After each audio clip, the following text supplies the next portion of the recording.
அடுத்த வாரமே அமெரிக்கா போனோம். புது ப்ராஜெக்ட் வந்திருக்கு தாரா. எப்ப திரும்பி வருவீங்க? இது 18 மாச ப்ராஜெக்ட் தாரா. 1.5 வருஷமா? ஆமா, இத முடிச்சிட்டு திரும்பி வந்தா வாய்ப்புகள் அதிகம். எதிர்காலம் பளிச்சுன்னு இருக்கும் தாரா. இத நான் எதிர்பார்க்கல மகேஷ். உனக்கு இதுல சந்தோஷம் இல்லையா தாரா? அவள் பேசவில்லை. ஏம்மா, 2 பேரும் விரும்புறத வீட்டுல இன்னும் தெரிவிக்கல. நான் திரும்பி வந்தப்புறம் சொல்லிக்கலாம். உடனடியா கல்யாணத்தையும் நடத்திடலாம். என்ன சொல்ற? அது கஷ்டம் மகேஷ். எனக்கு நாள் தள்ளி போகுது. இன்னைக்கு 38 நாள் ஆச்சு. டிசம்பர் 20ஆம் தேதி 2 பேரும் பட்ட அவசரம் இப்ப வேற மாதிரி வந்திருக்கு. மகேஷ் முகத்தில் சிரிப்பு ஒரு நொடி தொலைந்தது. உடனடியா வீட்டுல சொல்லி நம்ம கல்யாணத்தை முடிச்சே ஆகணும் மகேஷ். நான் அமெரிக்கா போறதுக்குள்ளையா? ஆமா. எப்படி தாரா, 1 வாரத்துல கல்யாணமா? ஏன் முடியாது? கோயில்ல வச்சு சிம்பிளா நடத்திட்டு ரெஜிஸ்டர் பண்ணிக்க முடியாதா? நான் உங்க கூட வரல, இங்கே இருந்துக்கிறேன். நானும் வேலையை விட முடியாது. நீங்க திரும்பி வரும்போது உங்க குழந்தை தவழ்றத பாக்கலாம். தாரா, வீட்டுல இத பத்தி 2 பேருமே எதுவும் பேசலையே. பேச சந்தர்ப்பப்படல. இப்பவும் அப்படிதான் தாரா. எங்க அக்கா கல்யாணம் முடியாம இத நான் எப்படி சொல்ல முடியும்? சொல்லித்தானே ஆகணும் மகேஷ். இல்ல தாரா, எதுக்குமே அவகாசம் இல்ல. நான் சொல்றத கேளு. இத கலைச்சிரு. 2 பேருக்குமே அதான் நல்லது. வேண்டாம் மகேஷ். ஒரு நாலாந்திர அயோக்கியன் பேசுற மாதிரி நீங்க பேசக்கூடாது. நிறுத்து தாரா. வார்த்தைகளை விடாத. நான் பிராக்டிகலா போறேன். ஒரு கல்யாணத்தை எல்லாரும் மனப்பூர்வமா ஏத்துக்கிட்டு சந்தோஷமா நடத்தணும். அதுக்கான சூழ்நிலை இப்ப இல்ல. அப்படின்னா நீங்க அமெரிக்கா போகாதீங்க. என்ன வளர்ற? 18 மாசத்துல 20 லட்சத்துக்கு மேல நான் கொண்டு வர முடியும். அதை விடலாமா? அந்த பணம் உங்க அக்கா கல்யாணத்துக்கு, உங்க குடும்ப பிரச்சனைகளுக்கு உதவும். எனக்கு 18 மாசத்துல மிஞ்ச போறது அவமானம் தான். புரிஞ்சுக்கங்க மகேஷ். அதுக்குத்தான் சொல்றேன், கலைச்சிடுன்னு. எந்த சிக்கலும் இல்ல. இப்போ இப்படி சொல்ற நீங்க திரும்பி வந்தப்புறம் என்ன ஏத்துக்குவீங்கன்னு என்ன நிச்சயம்? என்ன பேசுற தாரா நீ? நான் கலைக்க முடியாது மகேஷ். உங்க வீட்டுல நீங்க பேசலன்னா நான் வந்து பேசுவேன். இன்னைக்கு எங்க வீட்டுல நான் பேசிட்டு நாளைக்கு உங்க வீட்டுக்கு வரப்போறேன். அழுதுகிட்டு நிக்க நான் அந்த காலத்து பொண்ணு இல்ல, புரியுதா? மகேஷ் ஆடி போனான். நீங்களே உங்க வீட்டுல பேசுறீங்க. சாபத்தோட விமானத்துல ஏறாதீங்க. சந்தோஷமா நடந்தாதானே எதுவுமே நல்லதா நடக்கும். சரி, போலாம். அவனை ஓரிடத்தில் இறக்கிவிட்டு மகேஷ் பைக்கை எடுத்தான். வெளிநாட்டு தொடர்புள்ள நிறுவனம் ஒன்றில் வேலை பார்ப்பவன் மகேஷ். படிப்பு எம்டெக். அவர்களோடு இணைந்த ஒரு கணிப்பொறி நிறுவனத்தில் வேலை பார்ப்பவள் தாரா. மகேஷ் அங்கு அடிக்கடி செல்வதால் மெதுவாக நட்பு ஏற்பட்டு அது காதலாக மாறி கடந்த 1 வருடம் இருவரும் நெருங்கி பழகி வருகிறார்கள். சென்ற மாதம் கொஞ்சம் அவசரப்பட்டு எல்லை மீறி விட்டார்கள். மகேஷுக்கு அப்பா சமீபத்தில் ஓய்வு பெற்றவர், அம்மா உண்டு, ஒரு அக்கா. செவ்வாய் தோஷம் காரணமாக 30 தொட்டும் கல்யாணமாகவில்லை. இது குடும்பத்தில் பெரிய கவலை. ஒரு தம்பிக்கு டெல்லியில் வேலை, மகேஷ் இங்கு. நடுத்தர குடும்பம்தான். கடன் வாங்கிதான் அப்பா மகேஷை படிக்க வைத்தார். ஓய்வு பெற்ற பிறகு வந்த மொத்த பணமும் படிப்பு கடனை அடைக்கவே சரியாக விட்டது. அக்கா கல்யாணத்தை கூட மகேஷ் தான் நடத்த வேண்டும் என்ற நிலை. இந்த நிலையில் தாராவை காதலித்து அவளுக்கும் நாள் தள்ளி போகிறது. அதனால் கல்யாணம் முடித்த பிறகுதான் விமானம் ஏற வேண்டும் என்று எப்படி சொல்ல முடியும்? ஆனா நான் எதுவும் சொல்லாம போனா தாராவோட கதி என்ன? கலைச்சிட்டா எந்த பிரச்சனையும் இல்ல, ஒப்புக்க மாட்டேன் பிடிவாதம் பிடிக்கிறாளே. யார்கிட்ட இத சொல்றது? அப்பாவுக்கு கோபம் வந்துரும். அக்கா கிட்ட சொல்ல முடியாது, அம்மாட்ட தான் மெதுவா சொல்லணும். சரி, பேசி பார்க்கலாம். தாரா பிடிவாதக்காரி. தான் சொல்லனா அவ வீடு தேடி வந்துருவா. அது விபரீதமாயிடும். நானே பேசணும். தாரா இந்த நேரம் தான் வீட்டுல சொல்லியிருப்பா. தாராவுக்கு பெத்தவங்க இல்ல. அண்ணன் அண்ணியோட வாழ்றா. அண்ணன் ஒரு கராத்தே பள்ளிக்கூடம் வச்சு நடத்துறான். சினிமால ஸ்டண்ட் மாஸ்டரா பணிபுரியறான். நான் தாராவை கைவிட்டா என் எலும்பு தட்டிடுவான். அமெரிக்கா போகாம ஆஸ்பத்திரியில படுக்கும்படி செஞ்சிருவான். மகேஷுக்கு அந்த பயமும் உள்ளூர இருந்தது. சரி, அம்மா வழியா பிரச்சனை போட்டோம். தான் இல்லாம இந்த குடும்பம் நடக்காது. என்ன பகச்சிக்கிறதும் முடியாது. செல்போனை வெளியே எடுத்தான். அதை அணைத்து வைத்திருப்பது அப்போதுதான் தெரிந்தது. அதற்குள் வீடு வந்து விட்டது. பைக்கை நிறுத்திவிட்டு இறங்க வீடு பூட்டி இருந்தது. பக்கத்து வீட்டம்மா ஓடி வந்தாள். தம்பி, நீ போன்ல கிடைக்கவே இல்ல. என்னாச்சு? உங்க அப்பாவுக்கு திடீர்னு நெஞ்சு வலி வந்து உங்க அம்மா அக்கா 2 பேரும் அவரை ஆஸ்பத்திரி கொண்டு போயிருக்காங்க. எந்த ஆஸ்பத்திரி? கேட்டபடி பதட்டமாக மகேஷ் பைக்கை உதைத்தான். மகேஷ் வேகமாக ஆஸ்பத்திரிக்குள் நுழைந்தான். காரிடாரில் அக்கா மெல்லிகா தென்பட்டாள். என்னாச்சுக்கா? அவள் அழத் தொடங்கினாள். நல்லா தான் இருந்தாங்க அப்பா. திடீர்னு நெஞ்சுவலி வந்திருக்கு. அவரால தாங்கிக்க முடியல, துடிக்க ஆரம்பிச்சாரு. நானும் அம்மாவும் பதறி போனோம். நீ போன்ல கிடைக்கவே இல்ல. நாங்க பயந்து போய் ஆட்டோ வச்சுட்டு வந்துட்டோம். மகேஷ் அவளோடு நடந்தான். அவசர சிகிச்சை பிரிவை எட்ட அம்மா அங்கு இருந்தாள். மகனை பார்த்ததும் அழுகை பீறிட்டது. அம்மா, பயப்படாத. அப்பாவுக்கு எந்த பிரச்சனையும் இருக்காது. நீ தைரியமா இரு. டாக்டர் வெளியே வந்தார். என்ன டாக்டர்? ஹார்ட் அட்டாக் ஹெவியா வந்திருக்கு. இன்னைக்கு ராத்திரி தாண்டணும். 12 மணி நேரம் கழிச்சு தான் எதுவும் சொல்ல முடியும். பிரார்த்தனை பண்ணுங்க. போய்விட்டார். அம்மா கதறி விட்டாள். உங்க அப்பா நம்மளை விட்டு போயிடுவாரா மகேஷ்? கல்யாண வயசு தாண்டியும் மல்லிகா கழுத்துல தாலி ஏறல. உள்ளுக்குள்ள இத போட்டு கொமஞ்சுகிட்டு இருக்கிறாரு உங்க அப்பா. அதான் எதையத்தை தாக்கி இருக்கு. மகேஷுக்கு என்ன பேசுவதென்றே தெரியவில்லை. அம்மா, உன்னையும் அக்காவையும் வீட்டுல கொண்டு போய் விடட்டுமா? இல்ல, நான் போக மாட்டேன். சரி, இங்கேயே இருக்கலாம். அவசர சிகிச்சை பிரிவுக்கு வெளியே ஓரளவு ஆட்கள் காத்திருந்தார்கள். மகேஷ் வெளியே வந்தான். அடுத்த வாரம் வெளிநாட்டு பயணம். தாராவின் கர்ப்பத்தில் என் குழந்தை. கழுத்தில் தாலி இல்லை. அப்பாவின் உயிர் ஊசலாடுகிறது. ஒரே வாரத்தில் யாருக்கும் வர முடியாத சிக்கலான பிரச்சனைகள். தாரா தன் வீட்டில் இந்த நேரம் விவரத்தை உடைத்திருப்பாளா? நாளைக்கு விடியும் போது என்ன நடக்கப் போகுது? கேள்வி மேல் கேள்வி வந்தது. அதே நேரம் தாரா வேறு விதமான குழப்பத்தில் இருந்தாள். அண்ணன் ஏதோ ஒரு படத்துக்காக அவுட்டோர் போயிருந்தான். வர 4 நாள் ஆகும். விவகாரத்தை அண்ணியிடம் சொல்லிவிடலாமா? சொல்லத்தான் வேண்டும். அண்ணன் கடுமையான கோபக்காரன். அண்ணி வழியாக தான் பக்குவமாகத்தான் பேசணும். சரி, இந்த ஒரு நாளை விட்டுறலாம். மகேஷ் தன் வீட்டில் பேசினப்புறம் பின்விளைவுகள் என்னன்னு தெரியணும். அதுக்கு தக்க நான் செயல்படணும். மகேஷ் அடுத்த சனிக்கிழமை விமானம் ஏறணும். நாளை விடிஞ்சா ஒரு நாள் குறைஞ்சிரும். 6 நாட்கள் ஆகிடும். இது வாழ்க்கை பிரச்சனை. நாளை மாலைக்குள்ள ஒரு முடிவை எடுத்தே ஆகணும். இரவு தாரா சரியாக சாப்பிடவில்லை. அண்ணி கேட்டே விட்டாள். தாரா, ஏதாவது பிரச்சனையா? உன் முகம் பேரஞ்ச மாதிரி இருக்கு. சரியா சாப்பிடவும் இல்ல. ஏதாவது பிரச்சனையா? ஆபீஸ்ல வேலை அதிகம் அண்ணி. அது மட்டும்தான் காரணமா? வேற என்ன? காலத்துல கல்யாணம் நடக்கணும். உனக்கும் 25 வயசாச்சு. இனிமே வீட்டுல வச்சுக்க கூடாது. உங்க அண்ணன் வரட்டும். இந்த வாட்டி பேசி ஒரு முடிவுக்கு வரணும். தாரா எந்த பதிலும் சொல்லவில்லை. போய் படுத்து விட்டாள். நெஞ்சு முழுக்க கவலை அப்பி கிடந்தது. இரு குடும்பமும் சம்மதித்து 6 நாட்களில் கல்யாணம் முடிந்து மகேஷ் விமானம் ஏற முடியுமா? யதார்த்த வாழ்வில் ஒரு கல்யாணம் இத்தனை அவசரமாக நடக்கும் என்று தோன்றவில்லை. ஆனால் நடந்தே தீர வேண்டும். மகேஷ் சொல்வதைப் போல கர்ப்பத்தை கலைத்து விடலாம். இந்த கலைப்பும் 18 மாச பிரிவும் மகேஷை நிரந்தரமாக மாற்றிவிட்டால் கூடாது. இந்த சூழ்நிலையில் பிடித்தால்தான் உண்டு. கண்ணியமான குடும்பத்து பெரியவர்கள் ஒரு பெண்ணின் சாபத்துக்கு ஆளாக மாட்டார்கள். நல்லதே நடக்கும்.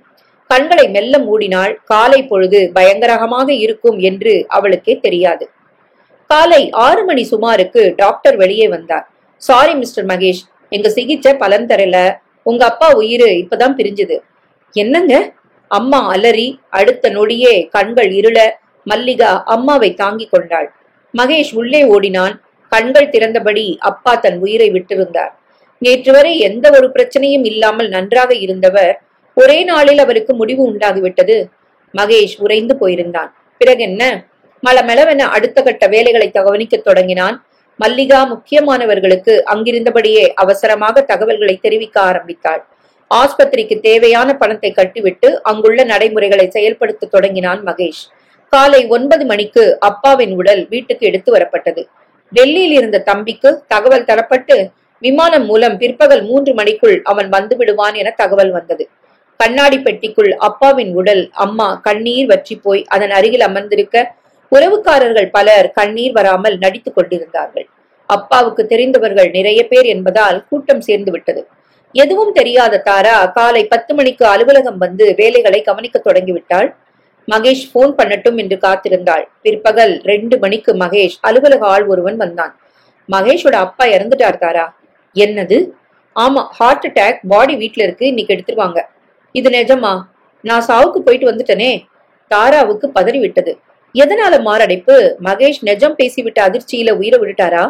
இருக்காதே. அந்த அளவுக்கு ஒரு மகனோட காதல் அப்பாவின் உயிரை பலி வாங்குமா? நான் அங்க போலாமா?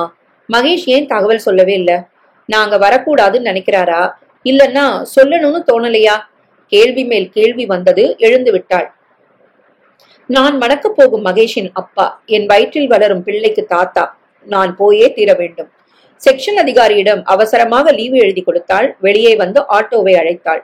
அதே நேரம் மகேஷின் தம்பி தருண் வந்து விட்டான். அம்மா கட்டிக்கொண்டு கதறினாள். அவனுக்கு கடைசி பையன் என்பதால் அப்பா மேல் பாசம் அதிகம். நொறுங்கி போயிருந்தான். ஐயர் வந்து விட்டார். 2 பசங்களும் இருக்காங்க. சடங்குகளை தொடங்கிடலாம். ஆரம்பமாகி விட்டது. தாரா ஆட்டோவை விட்டு இறங்கினாள். மெதுவாக நடந்து வந்தாள். கையில் மாலை இருந்தது. அதை அவரது காலடியில் வைத்து கும்பிட்டு கண்ணீருடன் நின்றாள். குளித்துவிட்டு ஈரம் சொட்ட வந்து நின்ற மகேஷ் அப்போதுதான் தாராவை பார்த்தான். காலை முதலே தாராவின் ஞாபகம் இருந்தது. ஆனாலும் அவளுக்கு தகவல் தெரிவிக்கவில்லை. அவளே தெரிந்து வந்து விட்டாள். மகேஷிடம் தாரா வந்தால் அவனுக்கு ஒரு மாதிரி குற்ற உணர்ச்சியாக இருந்தது. தாரா அவனை ஒரு பார்வை ஆழமாக பார்த்துவிட்டு நேராக அவனது அம்மாவை நோக்கி நடந்தாள். அருகில் வந்து அமர்ந்தாள். அம்மாவின் கைகளை பிடித்துக் கொண்டாள். அம்மாவுக்கு யார் என தெரியவில்லை, கேட்கும் மனநிலையிலும் இல்லை. முக்கியமானவர்களாக இருக்கக்கூடும் என நினைத்தாள். பாடை கட்டப்பட்டு மற்ற சங்கதிகள் நடந்தன. தீச்சட்டி தயாராகிவிட்டது. உடலை எடுக்கும் நேரம் வந்துவிட்டது. மகேஷுக்கு பதட்டமாக இருந்தது. நான் காட்டுக்கு போனப்புறம் தாரா அம்மாட்ட எதையாவது உளறி வைப்பாளா? அதற்கான சூழ்நிலை இல்லையே. மகேஷ் வாப்பா. மகேஷ் விடுபட்டு தீச்சட்டியை கையில் எடுத்து விட்டான். அப்பாவின் இறுதி ஊர்வலம் புறப்பட்டு விட்டது. குளிக்க, வீடு கழுவ என பெண்கள் மத்தியில் ஒரு பரபரப்பு உண்டானது. மல்லிகா அம்மாவிடம் வந்தாள். குளிக்க வரியாமா? தாரா குறுக்கிட்டாள். அம்மாவை நான் கூட்டிட்டு வரேன், நீங்க மத்த வேலைகளை கவனிங்க. மல்லிகா உள்ளே போய்விட்டாள். தாரா அம்மாவை அழைத்து வந்து குளிக்க ஏற்பாடு செய்தாள். அதற்குள் சாப்பாட்டுக்கு யாரோ ஏற்பாடுகளை செய்து விட்டார்கள். தாராவும் அங்கேயே குளித்தாள். மல்லிகா, இந்த பொண்ணுக்கு உன் புடவையில உன்னை கொண்டு வந்து குழு கட்டிக்கட்டும். சரிம்மா. தாரா அதை வாங்கி கட்டி கொண்டாள். இந்த 2 மணி நேரங்களில் அப்பாவின் சிதைக்கு மகேஷ் தீ மூட்டினான். அது பற்றி எரிய தொடங்க மகேஷ், தருண் இருவரும் உறைந்து நின்றார்கள். ஆளாக்கிய அப்பாவின் கதை முடிந்துவிட்டது. இனி அவரை பார்க்க முடியாது. அதை நினைத்த போது நெஞ்சுக்குள் ஒரு வேதனை சொல்ல முடியாமல் படர்ந்தது. திரும்பி பார்க்காமல் இருவரும் நடக்கத் தொடங்கினார்கள். அவர்களுடன் உறவு பட்டாளம் ஒன்று இருந்தது. வீடு வந்து சேர்ந்தார்கள். குளித்துவிட்டு ஈரத்துள்ள இடுப்பில் இருக்க மகேஷ் உள்ளே வந்தான். அக்கா, அம்மா எங்க? உள்ள இருக்காங்க. மகேஷ் உள்ளே வந்தான். அம்மா சுவரில் சாய்ந்து உட்கார்ந்திருக்க வெகு நெருக்கமாக தாரா. ஈரக்கூந்தல் முதுகில் படர அக்காவின் சேலையை கட்டிக்கொண்டு தாரா கையில் பால் டம்ளர். இதையாவது குடிங்க. போன அப்பா திரும்பி வரப்போறதில்ல, நீங்களாவது குடும்பத்துக்கு வேண்டாமா? குடிங்க. கட்டாயப்படுத்தி குடிக்க வைத்தான். மகேஷ் ஆடி போயிருந்தான். இங்கே குளிச்சுட்டு அக்கா சேலையை கட்டிக்கிட்டு எப்படி? மல்லிகா வந்தா. மகேஷ், நீயும் தம்பி சாப்பிடுவாங்க. அம்மா. எதுவும் அம்மா வேண்டான்னு பிடிவாதம் பிடிச்சாங்க. அந்த பொண்ணுதான் அம்மா கூடவே இருக்கா. அவ யாருன்னு தெரியல, ரொம்ப பாசமா இருக்கா. அம்மாவை பால் சாப்பிட வச்சுட்டா. நீ சாப்பிடவா? எனக்கு வேண்டாங்க்கா. உயிர் வாழணும் இல்லையா? யதார்த்தமா யோசி மகேஷ், வா. நேரம் இரவு 7 மணி ஆகிவிட்டது. அம்மா சுருண்டு படுத்துக்கொள்ள தாரா மெல்ல எழுந்தாள். போரி அம்மா, நீ யாருன்னு தெரியல, அவருக்கு அஞ்சலி செலுத்த வந்த. இந்த நிமிஷம் வரைக்கும் என் கூடவே இருக்க. உன் பேரை கூட நான் கேட்கல. என் பேரு தாரா. உங்களுக்கு நான் ரொம்ப வேண்டியவ. இப்ப இதுக்கு மேல வேண்டாம். நான் எங்க வீட்டுக்கு ஒரு போன் பண்ணிட்டு வந்து இன்னைக்கு உங்க கூடவே இருக்கேன். எழுந்து வந்தாள். மகேஷ் கதவோரம் நின்றான். தாரா அவனை நெருங்கினாள். குரலை தழைத்து கொண்டாள். நான் எதையும் சொல்லல, சொல்ற இடமும் இது இல்ல. ஆனா என் கடமைய நான் செஞ்சுக்கிட்டு இருக்கேன். அம்மா கூடவே இருக்கிறேன். அவன் பேசவே இல்லை. தாரா டெலிபோனை நெருங்கி டயல் செய்ய எதிர்முனையில் அண்ணி எடுத்தாள். தாரா பேசுறேன் அண்ணி. என்னாச்சு? இருட்டி போச்சு, நான் பதறிட்டு இருக்கிறேன். பயப்படாதீங்க, ரொம்ப வேண்டப்பட்டவங்க வீட்டுல குடும்பத் தலைவர் இறந்துட்டாரு. நான் கூடவே இருக்க வேண்டிய சூழ்நிலை. நாளைக்கே வந்துருவேன். ஜாக்கிரதடி, உங்க அண்ணன் கூட ஊர்ல இல்ல. பயப்படாதீங்க அண்ணி. ரிசீவரை வைத்தாள். திரும்பினால் மகேஷ். அவன் கண்களில் ஒரு பீதி இருந்தது. ஆண்கள் ஒரு பந்தி சாப்பிட்டு முடிக்க மல்லிகா வந்து தாராவை அழைத்தான். தாராவுக்கு மல்லிகா தான் மகேஷின் அக்கா என தெரிந்து விட்டது. சாப்பாடு முடித்து தாரா அம்மா அருகில் வந்து உட்கார்ந்து விட்டாள். யார் யாரோ வந்து ஆறுதல் என்ற பேரில் பழைய கதையை புலம்பி அம்மாவின் துக்கத்தை அதிகப்படுத்தி கொண்டிருந்தார்கள். 30 வயசாகியும் மல்லிகாவுக்கு ஒரு கல்யாணம் ஆகலையே. அப்பாவே போனப்புறம் யார் அக்கறை கட்டுவாங்க? ஒரு பாட்டி புலம்ப. அப்படி சொல்லாதீங்க, என் பிள்ளைகள் தங்கம். அதுலயும் மகேஷுக்கு பாசம் அதிகம். மல்லிகா கழுத்துல தாலி ஏறாம தான் வாழ்க்கையை பத்தி அவன் யோசிக்க மாட்டான். அம்மா அழுதபடி சொல்ல தாராவுக்கு சுருக்கென நெஞ்சில் ஊசி ஏறியது. சரி, இப்ப துக்கத்தின் உச்சியில இருக்காங்க. இது குறைஞ்சதும் யதார்த்த நிலைக்கு வருவாங்க. அம்மா இரவு 10 மணிக்கு உறங்கவே தொடங்கிவிட்டாள். மல்லிகா உள்ளே உறங்கிக் கொண்டிருந்தாள். தாரா எழுந்து வராண்டாவுக்கு வர மகேஷ் அங்கே உட்கார்ந்திருந்தான். மகேஷ் திரும்பினான். தாரா நெருங்கினாள். அங்கு யாரும் இல்லை. இத நான் எதிர்பார்க்கல. நீ வந்து கலந்துகிட்டதெல்லாம் சரி, ஆனா ராத்திரி வீட்டுக்கு போயிருக்கலாம். அவரு என் மாமா. நான் இந்த துக்கத்துல பங்கெடுத்துக்கணும். மெதுவா பேசு தாரா. ஏன் பயப்படுறீங்க? மகேஷ் எரிச்சலாகி விட்டான். நம்ம விவகாரத்தை பேசுற இடமா இது? நான் பேசணும்னு சொல்லலையே. நீ இங்க இருந்தா, அதுவும் அம்மா பக்கத்துல இருந்தா எனக்கு டென்ஷனா இருக்கு. அப்பா இறந்ததுக்காக அழக்கூட முடியல. விடிஞ்சதும் நீ போயிடு தாரா.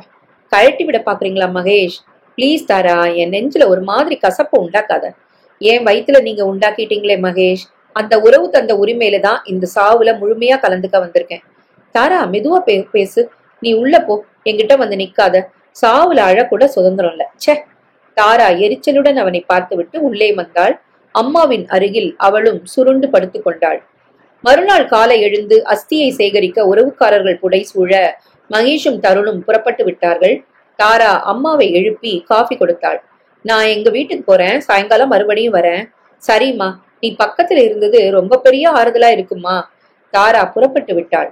நேராக வீட்டுக்கு வந்தாள். குளித்து முடித்து அலுவலகம் புறப்பட்டு விட்டாள். 16 நாள் காரியங்கள் முடியாம மகேஷ் வெளிநாட்டுக்கு போகமாட்டாரு. இப்ப பயணம் ரத்தாகி அடுத்தபடியா தயாராக ஒரு கால அவகாசம் வேணும். அதுக்குள்ள நான் எல்லாத்தையும் சொல்லிட முடியும். மக கல்யாணம் நடக்காம இதுக்கு அந்த அம்மா சம்மதிக்க மாட்டாங்களா? பேசலாம். அதே நேரம் பால் தெளித்து விட்டு அஸ்தி கலசத்தோடு வந்து விட்டார்கள். அதை கடலில் கரைத்து விட்டு பிற்பகல் 2 மணிக்கு வந்தார்கள். உறவுக்காரர்கள் உட்பட 15 பேர் வீட்டில் இருந்தார்கள். மகேஷ் அம்மா பக்கத்தில் வந்து உட்கார்ந்தான். உறவுக்கார மாமா ஒருவர், அந்த குடும்பம் பற்றி சகலமும் தெரிந்தவர், அருகில் வந்து உட்கார்ந்தார். நீ வர்ற சனிக்கிழமை வெளிநாட்டுக்கு போறதா இருந்தது இல்லையா? ஆமா மாமா, இனி போக முடியாது. நாளைக்கு ஆபீஸ்க்கு போய் அது தொடர்பா பேசணும். அம்மா, அக்கா விட்டுட்டு கொஞ்ச நாளைக்கு நீ போகவே முடியாது. இல்ல என்ன, எங்களுக்காக வரக்கூடிய நல்ல வாய்ப்பை அவன் இழக்க கூடாது. அவனோட எதிர்காலம் இது. அதனால இதுல போய் அவன் சம்பாதிச்சாதான் மல்லிகா கல்யாணம் கௌரவமா நடக்கும். அவனுக்கு எதிர்காலம் பளிச்சுன்னு இருக்கும். மகேஷ் நிமிர்ந்தான். நாங்க இருந்துப்போம். பாசம் முக்கியம்தான். அதுக்காக கடமைகளை உதற முடியுமான்னு? காரியம் முடிஞ்சதும் புறப்பட்டு போகட்டும் சொல்றியா? நிச்சயமா. என் பிள்ளை வாழ்க்கையில உணர்ச்சி வசப்பட்டு மண்ணை போடுறவ நான் இல்ல. நானும் அவரு வாழ்ந்ததே இந்த 3 குழந்தைங்களுக்காகத்தான். பிள்ளைங்க நல்ல நிலைமைக்கு வந்தாதான் அவரோட ஆத்மா சாந்தி அடையும். மகேஷ் கண்களில் ஒரு சின்ன வெளிச்சம். அம்மாவை சம்மதிக்க வைத்து விடலாமா? அப்படின்னா உனக்கும் முடியல. மகேஷுக்கு சீக்கிரம் ஒரு கல்யாணத்தை முடி. மல்லிகாவுக்கு முடியாம கல்யாண பேச்சே இல்ல. மகேஷ் வெளிநாட்டுக்கு போயிட்டு வரட்டும். என் பிள்ளைக்கு எப்படிப்பட்ட பொண்ணு வரணும்னு எனக்கு தெரியும். வெளிநாட்டுக்கு போக சம்மதிக்கிற அம்மா கல்யாண பேச்சை எடுத்தா வேற மாதிரி இருக்காங்க. நான் என்ன பண்ணுவேன்? மறுநாள் காலை மகேஷ் அலுவலகம் வந்து விட்டான். ஏற்கனவே அலுவலகத்தில் உள்ள அனைவரும் அப்பாவுக்கு அஞ்சலி செலுத்த போயிருந்தார்கள். உயர் அதிகாரியின் முன் மகேஷ். நானே சொல்லிடணும்னு நினைச்சேன் மகேஷ். சார், 16 நாள் காரியங்கள் முடிஞ்சதும் மறுநாளே நான் விமானம் ஏற தயார். அங்கதான் சிக்கல். வர ஞாயிற்றுக்கிழமை அங்க முதல் ப்ராஜெக்ட் மீட்டிங். அதுல கலந்துகிட்டே ஆகணும். சார், அப்பாவோட காரியங்கள் முடியாம நான் எப்படி போக முடியும்? உங்க பிரச்சனை புரியுது. ஆனா பல கோடிகளை சம்பாதிச்சு தர ப்ராஜெக்ட் இது.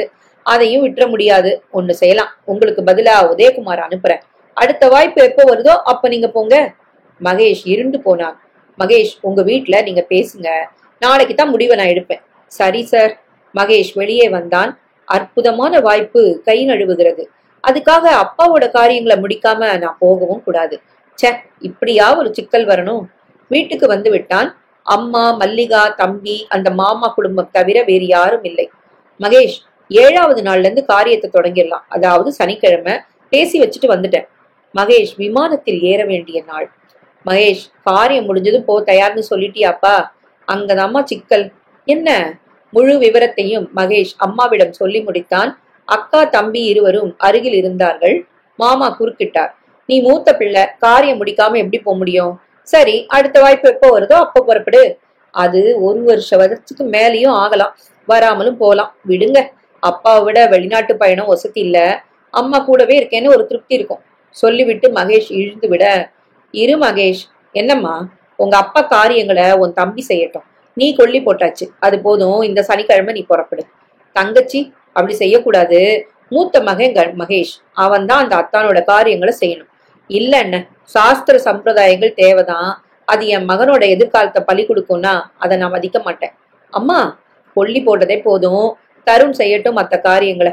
நீ நினைச்சபடி புறப்படு மகேஷ். 4 பேர் 4 விதமா பேச மாட்டாங்களா?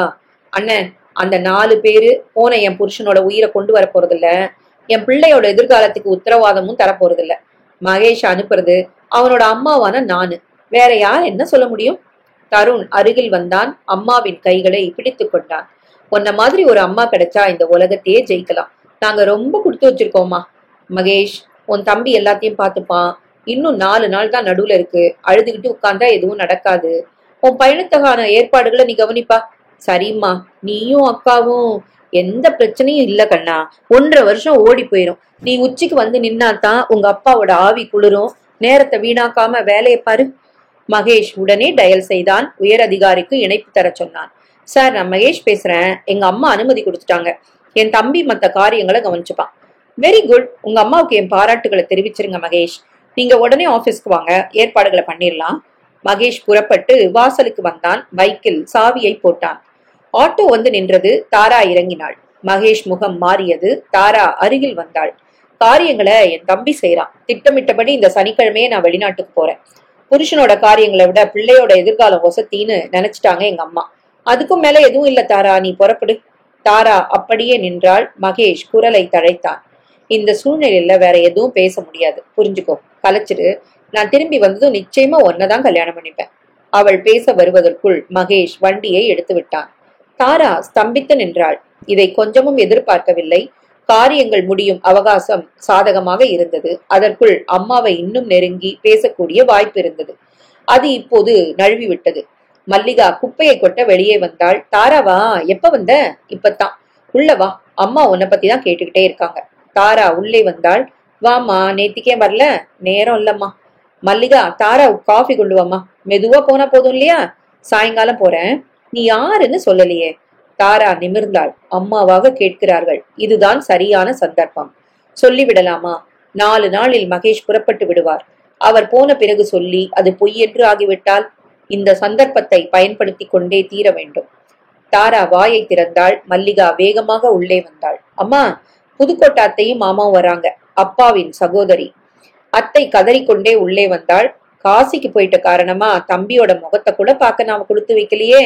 அம்மாவும் அழத் தொடங்கினாள். தாரா எழுந்து விட்டாள். பேச வந்த நேரம் திசை மாறி விட்டது. இப்போது பேச முடியாது. நான் நாளைக்கு வரேன் என்ன மல்லிகாவிடம் சொல்லிக்கொண்டு தாரா புறப்பட்டு விட்டாள். தாரா வீடு திரும்பி விட்டாள்.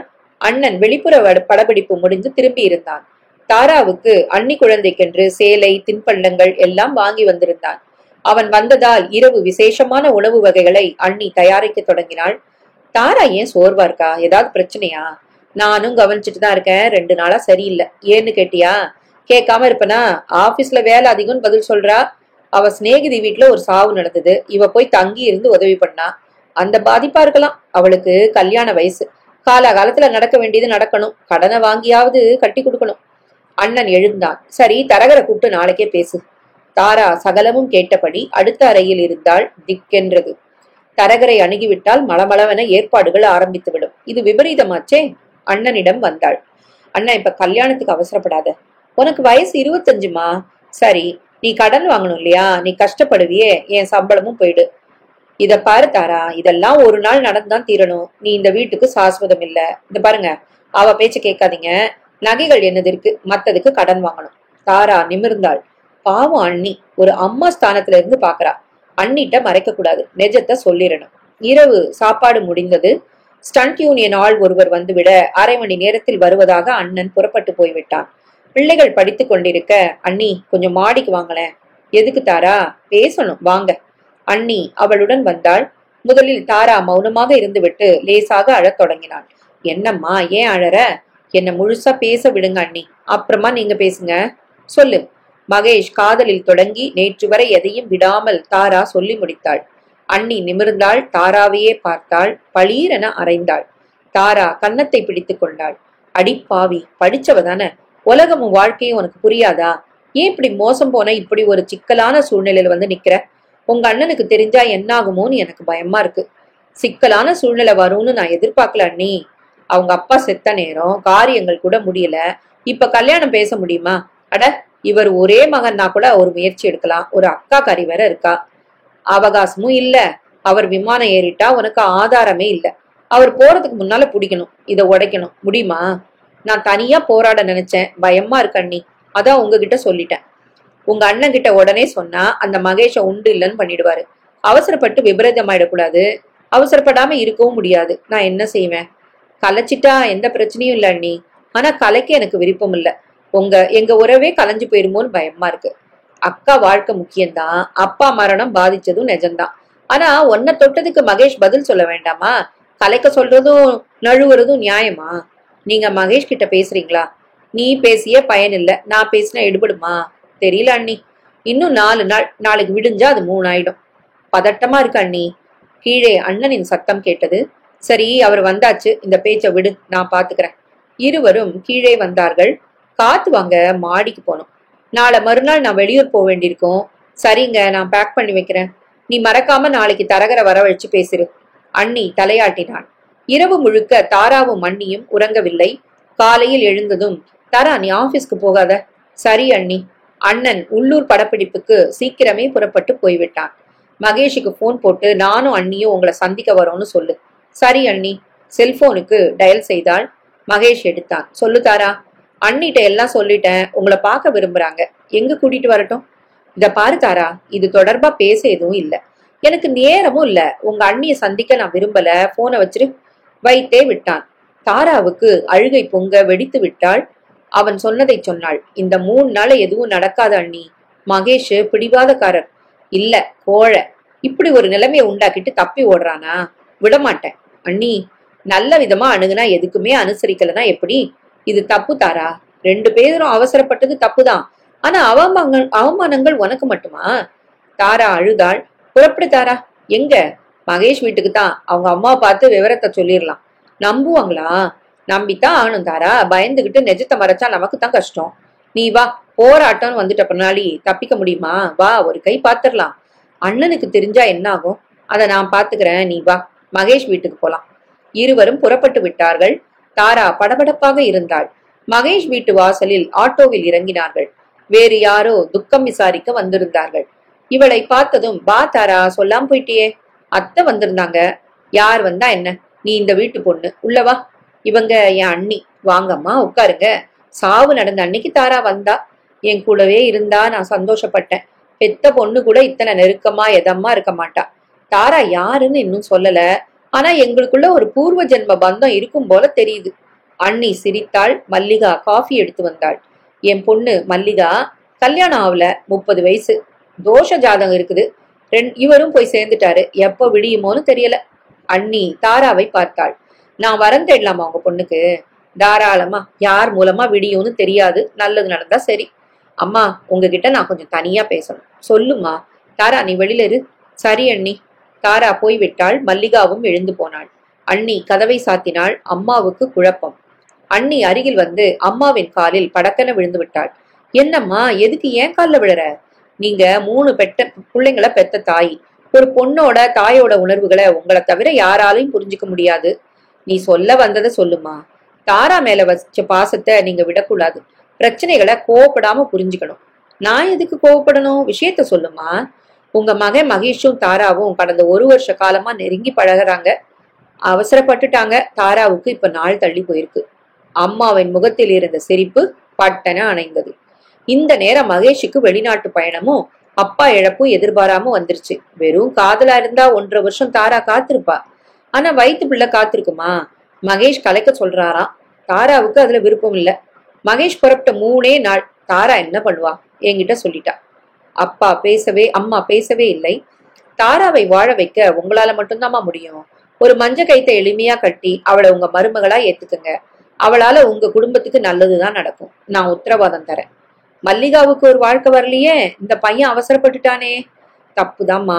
ஆனாலும் நடந்தாச்சு. இனிமே ஒரு முடிவை எடுத்தாகணுமே. அம்மா எழுந்தாள். கதவை திறந்து தாரா உள்ள வர சொல்லுங்க. அண்ணி கதவை திறக்க தாரா தயக்கத்துடன் உள்ளே வந்தாள். அம்மா அவளை ஏற இறங்க பார்த்தாள். நீ கர்ப்பத்தை கலைச்சிரு தாரா. அம்மா, மகேஷ் இப்போ வெளிநாடு போய் தான் ஆகணும். காரியங்களை தம்பி செய்யட்டும். நான் தான் மகேஷ் அனுப்புறேன். இந்த 3 நாள்ல அவசரப்பட்டு தாலி எல்லாம் கட்ட முடியாது. அவன் வந்தப்புறம் பாத்துக்கலாம். நீ கலைச்சிரு. அம்மா, நீங்க 2 பேரும் வந்து பேசினத மகேஷ் கிட்ட நான் சொல்ல போறதே இல்லை. வெளிநாட்டுக்கு போற பையன் ஒரு பதட்டத்தோட போகக்கூடாது. அண்ணி முகம் மாறியது. இதுல பதட்டம் என்னமா இருக்கு? தப்புல அவருக்கும் பங்கு இருக்குல்ல. அதுக்கு அவர் பரிகாரம் தேடணும் இல்லையா? இந்த பாருமா, பெரிய வார்த்தைகளை போடாத. வார்த்தைகள் பெருசோ சின்னதோ வாழ்க்கை ஊசலாடுதேம்மா. பொம்பளை ஜாக்கிரதையா இருக்கணுமா. தப்பு தாராட்டதான். அன்னிக்கு சுருக்கென்று ஏறி விட்டது. இதுதான் உங்க முடிவா? ஆமாம்மா. 3 பிள்ளைங்களை பெத்த தாய் இப்படி பேசலாமா? ஒரு பொண்ணோட வாழ்க்கை கேள்விக்குறியானது உங்களை பாதிக்கலையா? அக்கா இருக்க தம்பி வாழ தொடங்குனா அக்கா வாழ்க்கை வில்லங்கமாகும். என் மல்லிகா கழுத்துல தாலி ஏறாம இந்த வீட்டுக்கு மருமக வர முடியாது. அதுக்காக பணம் திரட்ட மகேஷ் போய் தான் ஆகணும். தாரா அதிர்ச்சியுடன் பார்த்தாள். இந்த பாருமா, எனக்கு முதல்ல நான் பெத்த பிள்ளைங்க தான் முக்கியம். நேத்திக்கு சந்திச்ச தாராவுக்காக நான் உருக முடியாது. அது யதார்த்தமும் இல்ல. 1.5 வருஷம் முடியட்டும். மகேஷ் திரும்பட்டும். மல்லிகா கல்யாணம் முடியட்டும், அப்புறம்தான் தாரா தான் இந்த வீட்டுக்கு மருமகள் ஆகணும்னு யோகம் இருந்தா நான் தடுக்கவா போறேன்? இப்ப அதுக்கான வாய்ப்பு இல்லம்மா. நீங்க 2 பேரும் புறப்படுங்க. இருவரும் அப்படியே உட்கார்ந்திருக்க, சொல்லிட்டேன்ல தாரா, இந்த வீட்டுக்கு நீ இனிமே வர வேண்டாம். இத்தனை நாள் நீ காட்டின பாசத்துக்கு நன்றி. அம்மா எழுந்து கை கூப்பி விட்டாள். அதற்கு மேல் அங்கு உட்கார முடியாது. இத்தனை சுயநலமாக ஒரு கலக்கமில்லாமல் பளிச்சென பேசும் ஒரு தாயை அண்ணி சந்தித்ததில்லை. இந்த வீட்டுல தாரா வந்து வாழ முடியுமா? இந்த அம்மா வாழ விடுவாளா? தாரா வா போலாம். அண்ணி வா, இங்க பேசி லாபம் இல்ல, புறப்படு. இருவரும் வாசலை நெருங்க கதவோரம் சாய்ந்து தருண் நின்று கொண்டிருந்தான். தாரா அவனை கவனிக்கவில்லை. ஆனால் தருண் தாராவை நன்றாக பார்த்தான். உள்ளே நடந்த பேச்சு மொத்தமும் அவன் காதில் விழுந்திருந்தது. அவர்கள் ஆட்டோ பிடித்து போய்விட மல்லிகா உள்ளே வந்தாள். என்னம்மா நடக்குது? ஒண்ணுமில்ல விடுறி, நீ தெரிஞ்சுக்க வேண்டிய அளவுக்கு முக்கியமான சங்கதி இல்ல. தருண் உள்ளே நுழைந்தான். இருக்கா? அம்மா, அவங்க பேச தொடங்குனதும் நான் வந்துட்டேன். அதனால அண்ணன் குழந்தை அந்த தாரா கர்ப்பத்துல வளருது. அதை கலைக்க சொல்லிட்டு அண்ணன் புறப்பட தயாராயிட்டான். உங்ககிட்ட முறையிட வந்திருக்காங்க. நீ அண்ணனை விட மோசமா இருப்பேன்னு அவங்க எதிர்பார்க்கல. அம்மா அதிர்ந்து போனாள். மல்லிகாவை பார்த்தாள். மல்லிகா முகம் இறுகி கிடந்தது. இந்த பாருடா, மல்லிகா வாழணும், அதுக்காக பணம் வேணும். காரியங்கள் முடியாம மகேஷை எதுக்கு நான் அனுப்புறேன்? இப்போ இந்த வீட்டுக்கு மருமகள் வரக்கூடிய சூழ்நிலை இல்ல. மகேஷ் மனசுல யாரும் சலனத்தை உண்டாக்க கூடாது, புரியுதா? நீ ஏன் இப்படி பேசுற? உன் பொண்ணு வாழணும்னு துடிக்கிறியே. ஏற்கனவே அக்காவுக்கு ஜாதக தோஷம், இதுல தாராவோட வயிற்றுச்சலும் சாபமும் சேரணுமா? என்னடா உளர்ற? அண்ணங்கிட்ட பேசு. அவ கழுத்துல ஒரு தாலிய கட்டிட்டு அவன் விமானத்துல ஏறட்டும், அதுதான் தர்மம். வாய மூடு. நியாய தர்மங்கள் எங்களுக்கும் தெரியும். இல்லம்மா, நீ ஒரு அம்மா மாதிரி பேசல. அதுக்கான தகுதிகளை இழந்துட்டு வர. அண்ணன் போறதுக்குள்ள நல்ல நியாயமான முடிவை நீங்க யாரும் எடுக்கலன்னா இந்த குடும்பம் நிம்மதியா வாழ முடியாது, நான் சொல்லிட்டேன். அவன் வெளியேற அம்மா கடுப்பில் நின்றாள். தாரா விசும்பி அழுது கொண்டிருந்தாள். அண்ணி நெருப்பின் மேல் நிற்பதை போல துடித்து கொண்டிருந்தாள். மகேஷ் ஆம்பள, அந்த அம்மா கிட்ட இறக்கம் இருக்கும்னு எதிர்பார்த்தேன். இத்தனை மோசமா இருக்காங்களே, சுலபமா கலைச்சிடுன்னு சொல்லிட்டாங்களே. இப்படி ஒரு பொம்பளை இருந்தா அவ பொண்ணுக்கு எப்படி வாழ்க்கை கிடைக்கும்? தாராவின் அழுகை தொடர்ந்தது. மகேஷ் வெளிநாடு போயிடுவாரு, உன்னை அந்த வீட்டுல சேர்க்க அந்த அம்மா தயாரா இல்ல. அண்ணி, உங்க அண்ணன் வரைக்கும் இத கொண்டு போனா மகேஷ் காலை உழைச்சு விமானம் ஏற விடாம பண்ணிடுவாரு. அது மகேஷ் மனசுல ஒரு வெறிய உண்டாக்கும். உன் மேல வெறுப்பு அதிகமாகும். எந்த விதத்திலயும் அது நல்லதுக்கு இல்ல. நாளைக்கு சேரக்கூடிய ஒரு வாய்ப்பை கோவத்தால கெடுத்துடக்கூடாது இல்லையடி. வேற என்ன வழி அண்ணி? போராட்டம் வேண்டான்னா நீ கர்ப்பத்தை கலைக்கிறது ஒண்ணுதான் வழி. அண்ணி, தாரா, கட்டாயத்தின் பேர்ல ஒரு மனுஷனை தாலி கட்ட வைக்க முடியாது. அப்படி கட்டினா ஆயுள் முழுக்க போராட்டமே தொடரும். அது எனக்கு சரியா படல. வாழ்க்கை மல்யுத்த மேடை இல்ல, ஒருத்தரை ஒருத்தர் நேசிக்கணும், இல்லனா நிம்மதி இருக்குமா? தாரா பேசவில்லை. நல்லா யோசி. முட்டி மோதுனா கூட கல்யாணம் நடக்குமான்னு தெரியல. கர்ப்பத்தை கலைச்சிட்டா நீயும் உன் வேலையை தொடர்ந்து கவனிக்கலாம். அண்ணன் தரகரை பார்க்க சொல்லி இருக்கிறாரே, அத நான் சமாளிச்சுக்கிறேன். நீ உன் மனசை பக்குவப்படுத்திக்கோ. நாளைக்கே ஆஸ்பத்திரிக்கு போயிடலாம். எனக்கு வேற வழி தெரியல. தாரா ஒரு ஓரமாக போய் சுருண்டு படுத்து விட்டாள். அன்னிக்கு வேதனையாக இருந்தது. அந்த அம்மாவை நினைத்ததும் ஆத்திரம் பீரிட்டது. தான் மக வாழ அந்த அம்மா எதையும் பண்ணுவா, யாரையும் பலி கொடுப்பா. புருஷன் காரியங்கள் முடியாம மகன் அனுப்புவாளா? பின்னணியில இருக்கிறது அக்கறை இல்ல, சுயநலம். இவள மாதிரி பெண்களுக்கும் அழுத்தமா ஒரு பாடம் புகட்டணும். முடியுமா? உங்க தம்பி உங்களை பார்க்க வந்திருக்கிறார் மகேஷ், வர சொல்லுங்க. மகேஷின் தனி அறைக்குள் தருண் நுழைந்தான். என்னடா தருண், அம்மா கூட முடியலையா? நீ ஆபீஸ்க்கே வந்துட்ட? ஒரு முக்கியமான விஷயம் பேச வந்திருக்கேன். என்ன? நாளைக்கு முகூர்த்த நாள். காலையில 6-7:30 முடிஞ்சு நீ தாரா கழுத்துல ஒரு தாலியை கட்டணும். நான் இங்கிருந்து கோயிலுக்கு தான் போறேன். எல்லா ஏற்பாடுகளையும் செஞ்சுட்டு வரேன். விசுக்கனை எழுந்து விட்டான் மகேஷ். உனக்கு எப்படி? தாராவும் அவங்க அண்ணியும் அம்மா பார்க்க வந்தாங்க. எல்லாம் சொல்லிட்டாங்களா? சொல்லிட்டாங்க. அம்மாவுக்கு அதிர்ச்சியா இருந்திருக்குமே. அதிர்ச்சி அம்மாவுக்கு இல்ல, மத்தவங்களுக்கு. அம்மாவோட மறுபக்கத்தை பார்த்து நானே பொறிகலங்கி போயிருக்கேன். என்னடா சொல்ற? தருண் சகலமும் சொல்லி முடித்தான். தான் மக வாழணும்னு அம்மா நினைக்கிறதுல தப்பு இல்ல. ஆனா தான் மகனால ஒரு பொண்ணு பாதிக்கப்பட்டிருக்கா. ஒரு தாய் அதை புரிஞ்சுக்க மாட்டாங்களா? என்ன கொடுமை இது? தருண், இந்த நேரத்துல அம்மா அனுமதி நமக்கு அவசியம் இல்ல. நீ மனுஷனா நடக்கணும், அதுதான் முக்கியம், புரியுதா? மகேஷ் பேசவில்லை. ஒரு பொண்ணு சாபத்துக்கு ஆளாகி வாழ்நாள் முழுக்க நீ தவிச்சா அம்மாவால மட்டும் இல்ல, உன்னை படைச்ச ஆண்டவனால கூட உன்னை ரட்சிக்க முடியாது. இல்ல தருண், இப்ப கல்யாணம் நடக்காது. அதுக்கான அவகாசமும் எனக்கு இல்ல. மகேஷ், அம்மாவுக்கு தாரா உடனடியா மருமகளா வர்றதுல விருப்பம் இல்ல. அப்பாவையும் இழந்த இந்த நேரத்துல அம்மாவுக்கு எதிரா செயல்பட எனக்கு சம்மதம் இல்ல. நீ இதுல தலையிடாத, கிளம்பு. மகேஷ், நீ பேசுறது நியாயமா இருக்கா? எது நியாயம் எது தப்புன்னு உன்னை விட எனக்கு தெரியும்டா. இந்த பேச்சை தோள விட்டுட்டு நடைய கட்டு. தருண் எழுந்து விட்டான். மகேஷை பார்க்க அருவருப்பாக இருந்தது. அன்று இரவு அண்ணியிடம் வந்தாள் தாரா. அண்ணி, சொல்லுமா, கலைச்சிடலாம், எனக்கு சம்மதம். நானும் நிறைய யோசிச்சேன். நீங்க சொல்ற மாதிரி போராட்டத்துல கிடைக்கக்கூடியது கசப்பு தான். அந்த கசப்பை சுமந்துகிட்டு வாழ்நாள் முழுக்க தவிக்கிறத விட வேற மாதிரி யோசிக்கிறது நல்லது. அண்ணி முகம் மலர்ந்தது. அண்ணன் வீட்டுல இருக்கிறாரே, அவர் காலையில சீக்கிரம் படப்பிடிப்புக்கு போயிடுவாரு. அவர் அந்த பக்கம் போனதும் இந்த பக்கம் நம்ம போயிடலாம். ஒரு நாள் முழுக்க ஆஸ்பத்திரியில இருந்தா போதும், ராத்திரி வீட்டுக்கு வந்துடலாம். அவர் காதுக்கு போகாம நான் பாத்துக்கிறேன். பயமா இருக்கு அண்ணி. நான் உன் கூட இருக்கேன். நீ ராத்திரி எதுவும் சாப்பிடாத, வெறும் வயிற்றுல இரு. சரி அண்ணி. மறுநாள் காலை 5 மணிக்கே அண்ணன் புறப்பட்டு போக அண்ணியும் தாராவும் 6க்கு வீட்டை விட்டு புறப்பட்டு விட்டார்கள். தெரியாத ஆஸ்பத்திரியை தேர்ந்தெடுத்தார்கள். லேடி டாக்டர் இருக்க அண்ணி போய் பேசினாள். இன்னைக்கே முடிஞ்சு வீட்டுக்கு போக முடியுமா டாக்டர்? டாக்டர் விவரங்களை சேகரிக்க அண்ணி எதையும் விடாமல் சொல்லிவிட்டாள். மன்னிச்சிருங்க டாக்டர், இவகிட்டையும் தப்பு இருக்கு. ஆனாலும் ஏமாத்தப்பட்டிருக்கா. போராடினா மிஞ்ச போறது அவமானம்தான். என் புருஷனுக்கு தெரிஞ்சா கொலையே விழும். யாருக்கும் பாதிப்பு வரக்கூடாதுன்னு இந்த முடிவுக்கு வந்திருக்கேன். டாக்டர் நிமிர்ந்தார். ஒரு பொண்ணுக்கு இந்த அளவுக்கு துரோகம் பண்ற ஆளை நீங்க விட்டு வைக்கலாமா? என்ன செய்ய முடியும் டாக்டர்? ஏதாவது செய்யணுமா? ஒரு பொண்ணுக்கு அநீதி இழைக்கப்படும் போது பொங்கி எழ வேண்டாமா? ஏமாத்தப்பட்டு கண்ணீர் சிந்துறது நமக்கே அவமானம் அல்ல? டாக்டர், அவ வேண்டாம்னு இவ முடிவெடுத்தா என்ன வேணும்னாலும் செய்யலாம். முடிவெடுக்கட்டும். காதலர் தினத்தை உலகம் முழுக்க பெருமையா கொண்டாடுறோம் இல்லையா? ஆமா டாக்டர். அந்த காதலுக்கு துரோகம் பண்ணி காதலை அவமானப்படுத்துறவங்களை சும்மா விடலாமா? தண்டிச்சாதான் இது தொடராது. காதலை வாழ வைக்க காதலுக்கு மரியாதை தர வேற என்ன வழி? அண்ணி நிமிர்ந்தாள். கருவை கலைக்கிறதா உங்க முடிவுன்னா நான் செஞ்சு விட்டுறேன். அப்புறம் துரோகம் செஞ்சவனுக்கு என்ன தண்டனை? ஒப்புக்கிறேன் டாக்டர். அவன் தீர்மானமா மறுத்துட்டா கழுத்துல தாலி இல்லாம பிள்ளையவ சுமக்கிற அவலம் வந்துருமே. இந்த பாருமா, இன்னைக்கு கலைக்கிறத 4 நாள் கழிச்சு கலைச்சா கூட தாரா உயிருக்கு எந்த அபத்தும் வராது. நான் உத்தரவாதம் தரேன். அவன் வெளிநாட்டுக்கு புறப்படுற நடுவுல 2 நாள் தான் இருக்கு. போக விடாதீங்க. டாக்டர், தன் மகள் வாழ்ந்தா மட்டுமே போதும்னு நினைக்கிற அந்த அம்மாவுக்கு ஒரு பாடம் புகட்டுங்க. எப்படி டாக்டர்? நியாயம் கேளுங்க, ஊரை கூட்டுங்க, அவமானப்படுத்துங்க. தாலி கட்டாம கர்ப்பம் சுமக்க வைக்கிற இவங்களை இனிமே ஊரறிய உறக்க அவமானப்படுத்தணும். 4 பேரை இது மாதிரி தண்டிச்சாதான் அயோக்கியத்தனம் ஒரு முடிவுக்கு வரும். அண்ணி நிமிர்ந்தாள். இந்த பாரு தாரா, பெண்கள் ஒடுங்கி போற காரணமா தான் இளக்காரம் ஆகுது. பொண்ணுக்கு பொண்ணே துரோகம் செய்யும் போது விடக்கூடாது. டாக்டர் பேச பேச அன்னிக்கும் ஒரு உத்வேகம் பிடித்து விட்டது. சரி டாக்டர், ஒரு போராட்டத்தை தொடங்குறோம். 2 நாள்ல என்ன நடக்குதுன்னு பாக்கலாம். இந்த பாரு தாரா, எதுவும் நடக்கலன்னா என்கிட்ட வந்துரு. அவனுக்கு உன்கிட்ட கசப்பு வரும்னு கவலையே படாத. எந்த நடவடிக்கையும் எடுக்காத உனக்காக அவன் உருகுனானா? அந்த சுயநலக்காரன் கூட நீ வாழவே வேண்டாம். அவனை நிம்மதியா வாழ விடாத, புரியுதா? சரி டாக்டர். 2 பேரும் ஒரு நல்ல செயலுக்காக போராட்டம் நடத்துறீங்க, வாழ்த்துக்கள். இது ஒரு நல்ல ஆரம்பமா இருக்கட்டும். இருவரும் வெளியே வந்தார்கள். அண்ணி, நாம துணிஞ்சு இறங்குனா அண்ணன் காதுக்கு சேதி போகாதா? போகட்டும் தாரா. ஒரு பிரச்சனை முத்தி போய் வெடிக்கிற சூழ்நிலை வந்துட்டா அதோட எல்லா பரிமாணங்களையும் சந்திச்சுதான் ஆகணும்.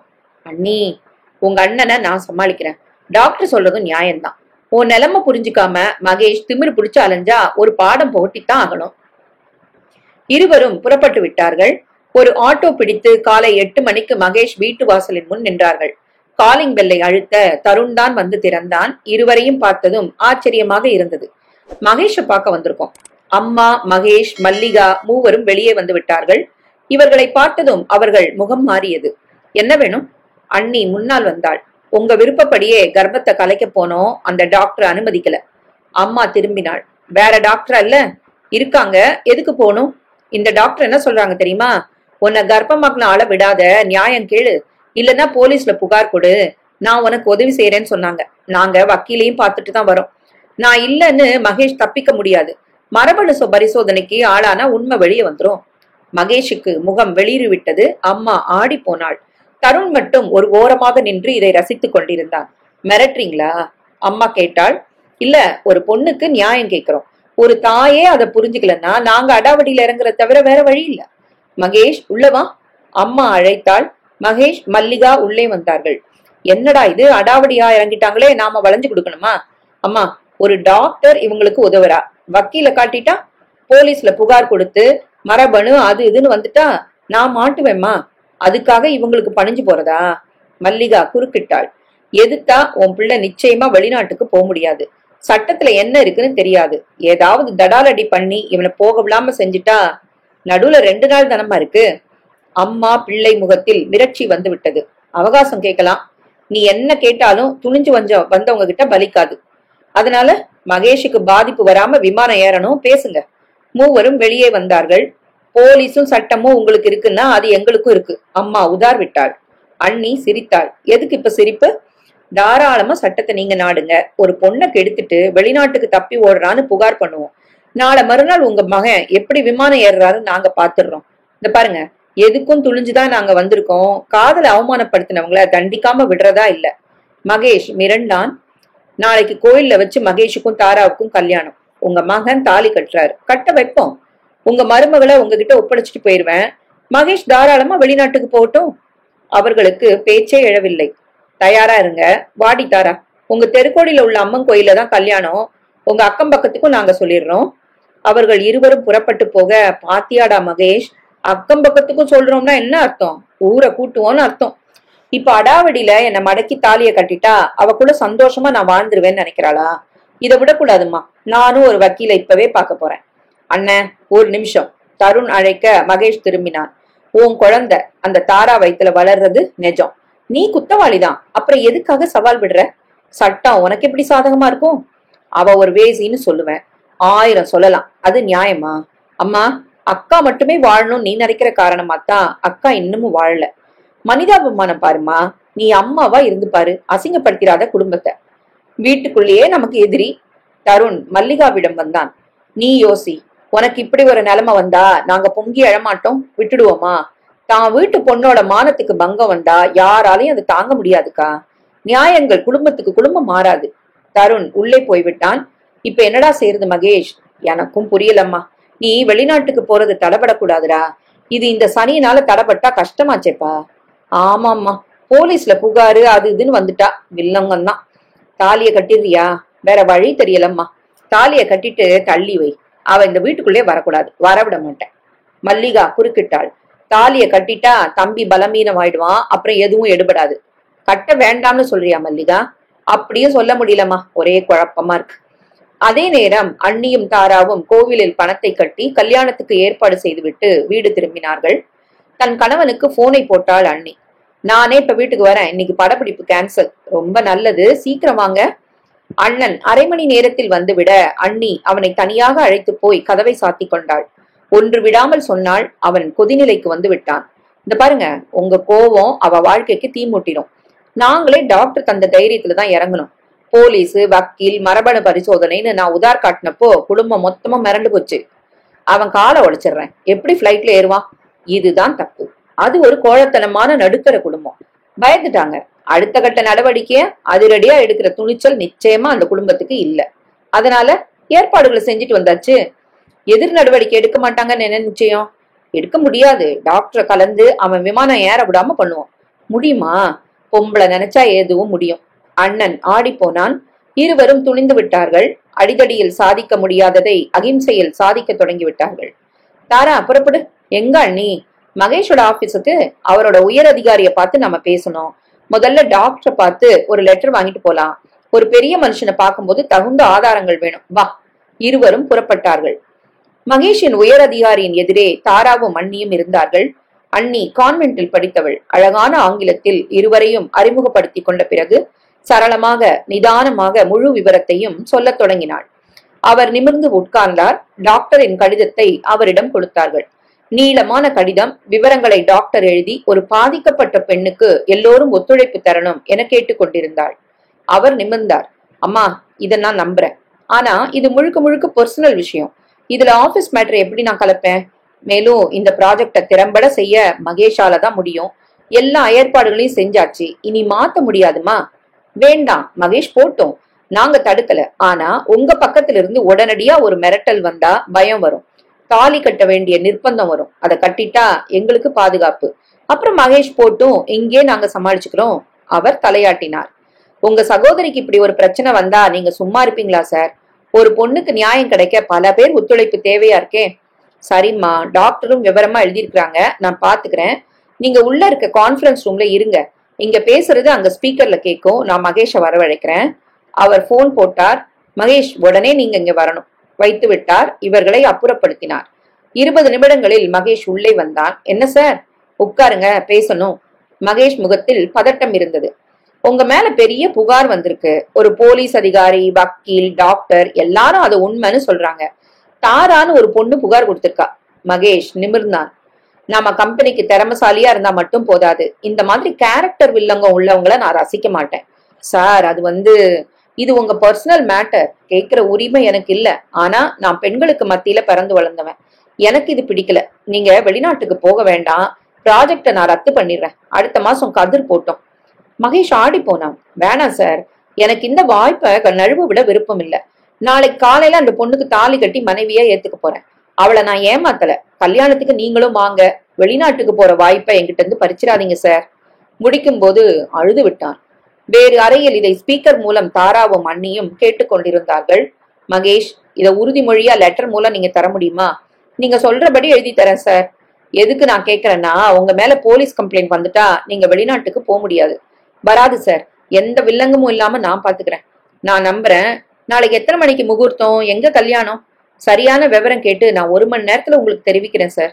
வெல், உங்க கல்யாணம் நாளைக்கு நடந்த அப்புறம்தான் உங்க பயணத்தை நான் உறுதிப்படுத்த முடியும். நீங்க போலாம். மகேஷ் தளர்ந்து போய் வெளியே வந்தான். அவன் போன பிறகு தாராவும் அண்ணியும் வந்து நன்றி சொல்லிவிட்டு புறப்பட்டார்கள். மகேஷ் குமுறி கொண்டிருந்தான். எனக்கு எல்லா பக்கமும் லாக் போட்டாங்கம்மா.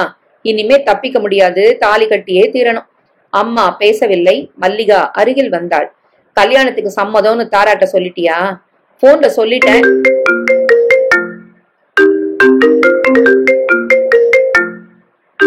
சம்மதம்னு தாராட்ட சொல்லிட்டியா?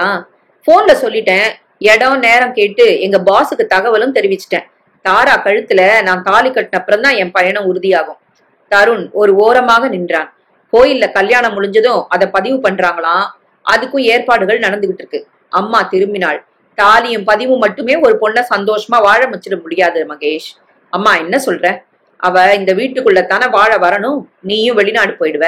கட்டாயத்தின் பேர்ல தாலி கட்டிட்டு இந்த வீட்டுக்கு வரவ எப்படி சந்தோஷமா வாழ்ந்துருவான்னு நான் பாக்குறேன். தருண் அருகில் வந்தான். இப்பவும் உனக்கு நல்ல புத்தி வரலையாம்மா? என்னடா வளர்ற? வளரல. ஒரு தப்ப உன் பிள்ளை செஞ்சாச்சு. அத நீங்க யாரும் தட்டி கேட்கல. அந்த தாராவுக்கு துரோகம் பண்ணிட்டு ஊரை விட்டு ஓட பார்த்தான் உன் பையன். அவங்க கடைசி நேரத்துல முழிச்சுக்கிட்டு ஊரை கூட்டி உறக்க குரல் கொடுத்துட்டாங்க. தாலி கட்ட வேண்டிய கட்டாயமும் வந்தாச்சு. இப்பவாது நடந்த தவறுக்கு வருந்தி மனசு மாற வேண்டாமா? மாறாதுடா. இது கௌரவ பிரச்சனை. சரி சரி, இன்னும் உனக்கு அவமானங்கள் பாக்கி இருக்கு. நான் தடுக்க முடியுமா? என்னடா சொல்ற? நான் எதுக்கு சொல்லணும்? நீயே அனுபவத்துல தெரிஞ்சுக்கோ. அதற்குள் அந்த தெருவில் முக்கிய புள்ளிகளுக்கு நாளை கோவிலில் வைத்து மகேஷுக்கு கல்யாணம் என்பது பரவிவிட்டது. வந்து விசாரிக்க தொடங்கி விட்டார்கள். ஏன் இந்த திடீர் கல்யாணம் என்றெல்லாம் கேள்வி புறப்பட்டு விட்டது. அம்மாவால் பதில் சொல்ல முடியவில்லை. சுற்றி வேலிகள் போடப்பட்டது மட்டும் நன்றாகவே புரிந்தது. விடிந்தால் கோவிலில் கல்யாணம். அன்று இரவு தாரா கவலையுடன் சுவரில் சாய்ந்து உட்கார்ந்திருந்தாள். அண்ணி அருகில் வந்தாள்.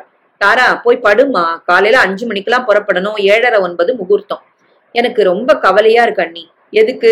ஒரு மாதிரி அடாவடியில இந்த கல்யாணத்தை நடத்துறோம். அவரும் வெளிநாடு போயிடுவாரு. இந்த குடும்பத்துல என்னை யாருக்கும் பிடிக்காது. போராட்டங்களுக்கு மத்தியில வாழ்க்கை தொடங்கும். இதெல்லாம் தெரிஞ்சுதானே தாரா செயல்ல இறங்கியிருக்கோம். ஆமா அண்ணி, தினசரி போராட்டத்தை இந்த உடம்பும் மனசும் தாங்குமா? நான் ஒண்ணு செய்யட்டுமா? கல்யாணம் முடிஞ்சு மகேஷ் விமானம் ஏறின அப்புறம் இங்கே வந்துடட்டுமா? இல்ல தாரா, நீ வாழ வேண்டியது அந்த வீடுதான். அவரே இல்லாதப்போ எனக்கு அந்த வீட்டுல என்ன வேலை அண்ணி? நிறைய இருக்கு. வேற வழி இல்லாம அடாவடியில காரியம் சாதிக்கிறோம். அந்த வீட்டுக்குள்ள நீ நுழைஞ்சப்புறம் மனச மாத்து. சண்டை வேண்டாம், சகிச்சுக்கோ. அந்த உறவுகளை உன் பக்கம் திருப்ப நீ போராடு. உங்ககிட்ட அவங்களுக்குள்ள பயத்தை பாசமா மாத்து. முடியுமா அண்ணி? முடியணும். புருஷன் பக்கத்துல இருந்து ஒரு பொண்ணு போராடுறது பெருசு இல்ல. அவன் இல்லாம போராடி அவ ஜெயிக்கிறதான் ஒசத்தி. தாரா தலையாட்டினாள். நான் உள்ளூர்ல தான் இருக்கேன். உனக்கு என்ன சிக்கல் வந்தாலும் விட்டுவனா? ஒரு குரல் கொடுத்தா ஓடி வந்துட மாட்டேனா? அந்த நம்பிக்கையில தான் நான் வாழ்க்கையை தொடங்குறேன் அண்ணி. அண்ணியின் கைகளை பிடித்து கொண்ட தாரா உணர்ச்சி வசப்பட்டு அழுது விட்டாள். உன் அழுகையெல்லாம் இன்னையோட முடியணும். இனிமே தன்னம்பிக்கை, தைரியம், இந்த 2 மட்டும்தான் உன் கண்கள்ல இருக்கணும். கண்ணீர் வரவே கூடாது. புரியுதா? உன்னை போல 4 பேர் களத்துல இறங்குனா பெண்களுக்கு துணிச்சல் வரும். சரி அண்ணி. காலை கோவிலுக்கு தாரா குடும்பம் வந்துவிட்டது. 10 நிமிட தாமதத்தில் மகேஷ் குடும்பமும் வந்தது. அந்த தெருவின் முக்கிய புள்ளிகள் வந்து விட்டார்கள். மகேஷின் பாஸ் மறக்காமல் காரில் வந்து இறங்கிவிட்டார்.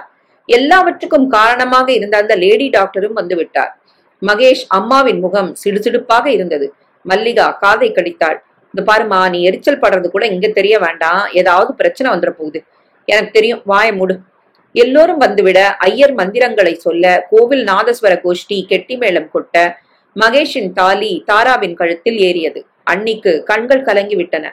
மற்ற சடங்குகளை முடித்துக்கொண்டு பதிவு திருமண அலுவலகத்துக்கு புறப்பட்டார்கள். சாட்சி கையெழுத்திட மகேஷின் பாஸும் லேடி டாக்டரும் தயாராக இருந்தார்கள். அடுத்த 2 மணி நேரத்தில் சட்ட ரீதியாக திருமணம் செய்யப்பட்டது. தாராவின் அண்ணன் எல்லோருக்கும் ஹோட்டலில் உணவுக்கு ஏற்பாடு செய்திருந்தான். மகேஷின் அம்மாவும் மல்லிகாவும் சாப்பிட வரமாட்டோம் என தீர்மானமாக மறுத்து வீட்டுக்கு புறப்பட்டு விட்டார்கள். மற்றவர்கள் அனைவரும் சாப்பிட்டார்கள். மகேஷின் பாஸ், அண்ணி, தாரா இருவரையும் தனியாக அழைத்து போய் கொஞ்ச நேரம் பேசினார். கூடவே லேடி டாக்டர் மகேஷின் தம்பி தருண் இருவரும் இருந்தார்கள். மகேஷுக்கு பற்றி கொண்டு வந்தது. பேச வழியில்லை. பிறகு பாஸ், டாக்டர் இருவரும் மகேஷிடம் வந்தார்கள். மகேஷ், நாளை காலையில ஆபீஸ்க்கு வா, சந்தோஷமா வாழ்க்கை தொடங்கு. உன்னை எல்லாருமா மடக்கிட்டாங்கன்னு ஆத்திரத்தை நீ தாராட்ட காட்டி அவளை குடும்பப்படுத்தின, இனிமே விளைவுகள் ரொம்ப மோசமா இருக்கும். தாலி ஏறாத சூழ்நிலையில கர்ப்பிணியா இருந்த ஒரு பொண்ணுக்கு பாதுகாப்பு குறைச்சல். ஆனா சட்ட ரீதியா மனைவி ஆயிட்ட ஒருத்திக்கு எல்லா பக்கத்து ஆதரவும் அதிகம். உங்க அம்மா அக்கா கிட்ட சொல்லி வை. நாளைக்கு தாரா கடுப்பாகி போலீஸ்ல புகார் கொடுத்தா உங்க எல்லாரையும் உள்ள தள்ள முடியும். அதையும் நீ மறக்க கூடாது. மகேஷ் பதிலே பேசவில்லை. தப்பு செஞ்சவன் நீ. தாலியை கட்டி பரிகாரம் தேடிட்ட. தேட வச்சோம். எல்லாத்தையும் மறந்துட்டு சந்தோஷமா வாழ்வ தொடங்கு. சரி சார். மகேஷ், தாரா காரில் ஏற அண்ணன் அண்ணி உடன் வந்தார்கள். வீட்டு வாசலில் வந்து இறங்க அம்மா மல்லிகா ஆரத்தி எடுக்க வரவில்லை. பக்கத்து வீட்டம்மா ஓடி வந்து ஆரத்தி எடுத்து உள்ளே அழைத்தாள். தாரா கவலையுடன் அண்ணி முகத்தை பார்க்க, கவலைப்படாத, எல்லாம் சரியாயிடும், நாங்க புறப்படுறோம். தருண் உள்ளே வந்து விட்டான். என்ன நீங்க, நாளைக்கு போலாம்? இல்ல தருண், வேலை இருக்கு. உங்க அண்ணிய பத்திரமா பாத்துக்கப்பா. நீங்க சொல்லணுமாக்கா, அது எங்க கடமை. அவர்களை அனுப்பிவிட்டு தாரா உள்ளே வந்தாள். அண்ணி, நீங்க வந்து பூஜை ரூம்ல விளக்கேத்துங்க. சமையல் கட்டுக்கு உங்க கூட நான் வரேன். வேலையை தொடங்குங்க. இல்ல அத்தையாவது சொத்தையாவது, இது உங்க வீடு. இல்லன்னு யாராவது சொல்லிட்டா கம்பி எண்ண வேண்டி வரும். புரியுதா? வாங்க. தாரா உள்ளே வந்து விளக்கேற்றி சாமியை வணங்கினாள். இந்த குடும்பம் மொத்தமும் என்னை புரிஞ்சுக்கிட்டு நேசிக்கணும். அதுக்கு நீதான் எனக்கு உதவணும். சமையல் கட்டுக்கு வந்தார்கள். முதலில் அடுப்பையில் பாலை வைத்தாள். தருண் உதவினான். உள்ளே தாரா வந்தாள். அம்மா மல்லிகா முகத்தை திருப்பிக் கொள்ள, அத்தை என்ன ஆசீர்வாதம் பண்ணுங்க. படக்கென அம்மா திரும்பினாள். உனக்கு நான் ஆசீர்வாதம் பண்றதா? எங்க வயிற்றுல கொட்டிக்கிட்டு அடாவடியில உள்ள நுழைஞ்ச உன்ன எப்படி வாழ்த்த முடியும்? உன்னை பார்த்தா ஒரு நாளும் பாசம் வராதிரி, பயம்தான் வரும். என் முகத்துல முழிக்காத. நானும் என் மகளும் இந்த வீட்டு விட்டு போயிடுறோம். மகேஷ் உள்ளே வந்தான். நீ எதுக்குமா போனோம்? நாளை மறுநாள் நான் விமானத்துல ஏறிடுவேன். அப்புறம் இவளுக்கு இங்க என்ன வேலை? அடிச்சு துரத்து. அண்ணன், என்ன பேசுற நீ? நீ வாய மூடுடா. நீ இந்த வீட்டுல பிறந்தவன், எங்களுக்கு ஆதரவா இருக்கணும். இல்ல அண்ணன், உங்க பக்கம் நியாயமே இல்ல. நான் ஒரு நாளும் தப்புக்கு துணை போக மாட்டேன். அம்மா, இவனையும் தலைமுழுகு. இந்த பாருங்க, என்னால நீங்க சண்டை போட்டுக்க வேண்டாம். என் வாழ்க்கையை உறுதிப்படுத்திக்க சில அதிரடி நடவடிக்கைகள் எடுக்க வேண்டி வந்தது. முடிஞ்சு போச்சு. நான் இந்த வீட்டுல ஒரு வேலைக்காரி மாதிரி இருந்துக்கிறேன். என்னால உங்க அம்மா அக்காவுக்கு எந்த ஒரு பிரச்சனையும் வராது. நீங்க கட்டின தாலி மேல சத்தியம். மகேஷ், இவன் நல்ல நடிகை, பிரமாதமா நடிக்கிறா. நீ நம்பாத. அண்ணி, இப்படி வாங்க. நீங்க என்னதான் பாசமா இருக்க நினைச்சாலும் சில பிறவிகளை திருத்தவே முடியாது. இல்ல தருண், நான் சொல்றத கேளுங்க. நீங்க கொஞ்சம் இறங்குனதும் ஏறி மிதிக்க பாக்குறாங்க. பழைய ஸ்டைல்ல கம்ப கையில எடுங்க, வாய மூடிப்பாங்க. இப்ப நீங்க ஒரு புகார் கொடுத்தா கூட நிலைமை என்ன? தாராவுக்கு சிரிப்பு வந்தது. அதே சமயம் பயமாகவும் இருந்தது. ராத்திரி சாப்பாட்டுக்கு ஏற்பாடு பண்ணுங்க அண்ணி. வீம்பு பிடிச்சவங்க பட்னி கிடக்கட்டும், எனக்கு பசிக்குது. தாரா ஒரு பார்வை பார்த்து விட்டு சமையல் கட்டுக்குள் புகுந்து விட்டாள். போன் அடித்தது. மகேஷ் எடுத்தான். நாளை காலையில் நீ ஆபீஸ்க்கு வரும்போது உன் மனைவியும் வரணும். எதுக்கு சார்? கேள்வி கேட்காத மகேஷ், சொன்னதை செய்ய. சரி சார். மகேஷ் எரிச்சலுடன் ரிசீவரை வைத்துவிட்டு தலையில் கை வைத்தபடி உட்கார்ந்து விட்டான். இரவு சமையல் முடித்துவிட்டு அத்தை நாத்தனார் இருவரையும் தாரா சாப்பிட அழைத்தாள். இருவரும் வரவில்லை. தருண் உட்கார்ந்தான். அவனுக்கு பரிமாறினாள் தாரா. தருண் ஒரு கட்டு கட்டினான். பிரமாதம் அண்ணி, இவ்ளோ ருசியா இந்த வீட்டுல யாருக்கும் சமைக்க தெரியாது. முதலில் சாப்பிட மறுத்த மகேஷ் பிறகு பசியால் வேறு வழி இல்லாமல் உட்கார்ந்தான். அவனுக்கும் சாப்பாடு பிடித்திருந்தது. அண்ணி, நீங்க சாப்பிடுங்க. வேண்டாம் தருண், அத்தை சாப்பிடல. விடுங்க, பசிச்சா தன்னால வருவாங்க, நீங்க போய் சாப்பிடுங்க. அடுத்த அரை மணி நேரத்தில் உள்ளே வந்தாள் தாரா பால் செம்புடன். மகேஷ் விசுக்கன எழுந்தான். நான் நாளை மறுநாள் புறப்படுறேன். அப்புறம் 1.5 வருஷம் கழிச்சுதான் வருவேன். அதுக்குள்ள உன்னை மறந்தே போயிருவேன். அடாவடியில எனக்கு மனைவியான உன் கூட வாழ்நாள் முழுக்க நான் வாழ போறது இல்ல. உன்னை நான் வெறுக்கிறேன். இது சத்தியம். தலகாணியை எடுத்துக்கொண்டு கதவை நோக்கி நடக்க, ஒரு நிமிஷம், இத கேட்டு போங்க. என்ன? உங்க குழந்தை என் வயித்துல வளருது. அத பெருந்தன்மையா ஏத்துக்காம எங்களை அடாவடிக்கு கொண்டு வந்தது நீங்க தான். போட்டோம், அது முடிஞ்சு போச்சு. நடந்ததை மறந்துட்டு புதுசா வாழ்க்கை தொடங்கணும். இனிமே வாழ்க்கையா? நீ தனியா வாழ்ந்துக்க வேண்டியதுதான். இல்லைங்க, அதை தீர்மானிக்க வேண்டியது நாம இல்ல, தெய்வம். என்ன சொல்ற? Good night. உங்க விருப்பம் போல இருக்கலாம். மனசாட்சின்னு ஒண்ணு உண்டு. நீங்க தூங்குனாலும் அது முழிச்சுக்கிட்டே இருக்கும், மறக்காதீங்க. மகேஷ் வெளியேறி விட்டான். காலையில் தாரா சீக்கிரமே எழுந்து குளித்து சாமி கும்பிட்டு காலை உணவை தயார் செய்து ஹாட்பேக்கில் போட்டாள். அண்ணியின் போன். தாரா எல்லோரும் கேட்கும்படி குரலை உயர்த்தி கொண்டாள். நான் சந்தோஷமா இருக்கேன் அண்ணி, அதெல்லாம் எதுவும் இல்ல. கழுத்துல தாலி ஏறினப்புறம் யாரும் இந்த வீட்டுல என்ன வெறுக்கல. நான் தான் சமைச்சேன். அத்தையும் நாத்தனாரும் விரும்பி சாப்பிட்டாங்க, நல்லவங்க. அந்த நேர கோவம் தான், மனசுல எதுவும் இல்ல.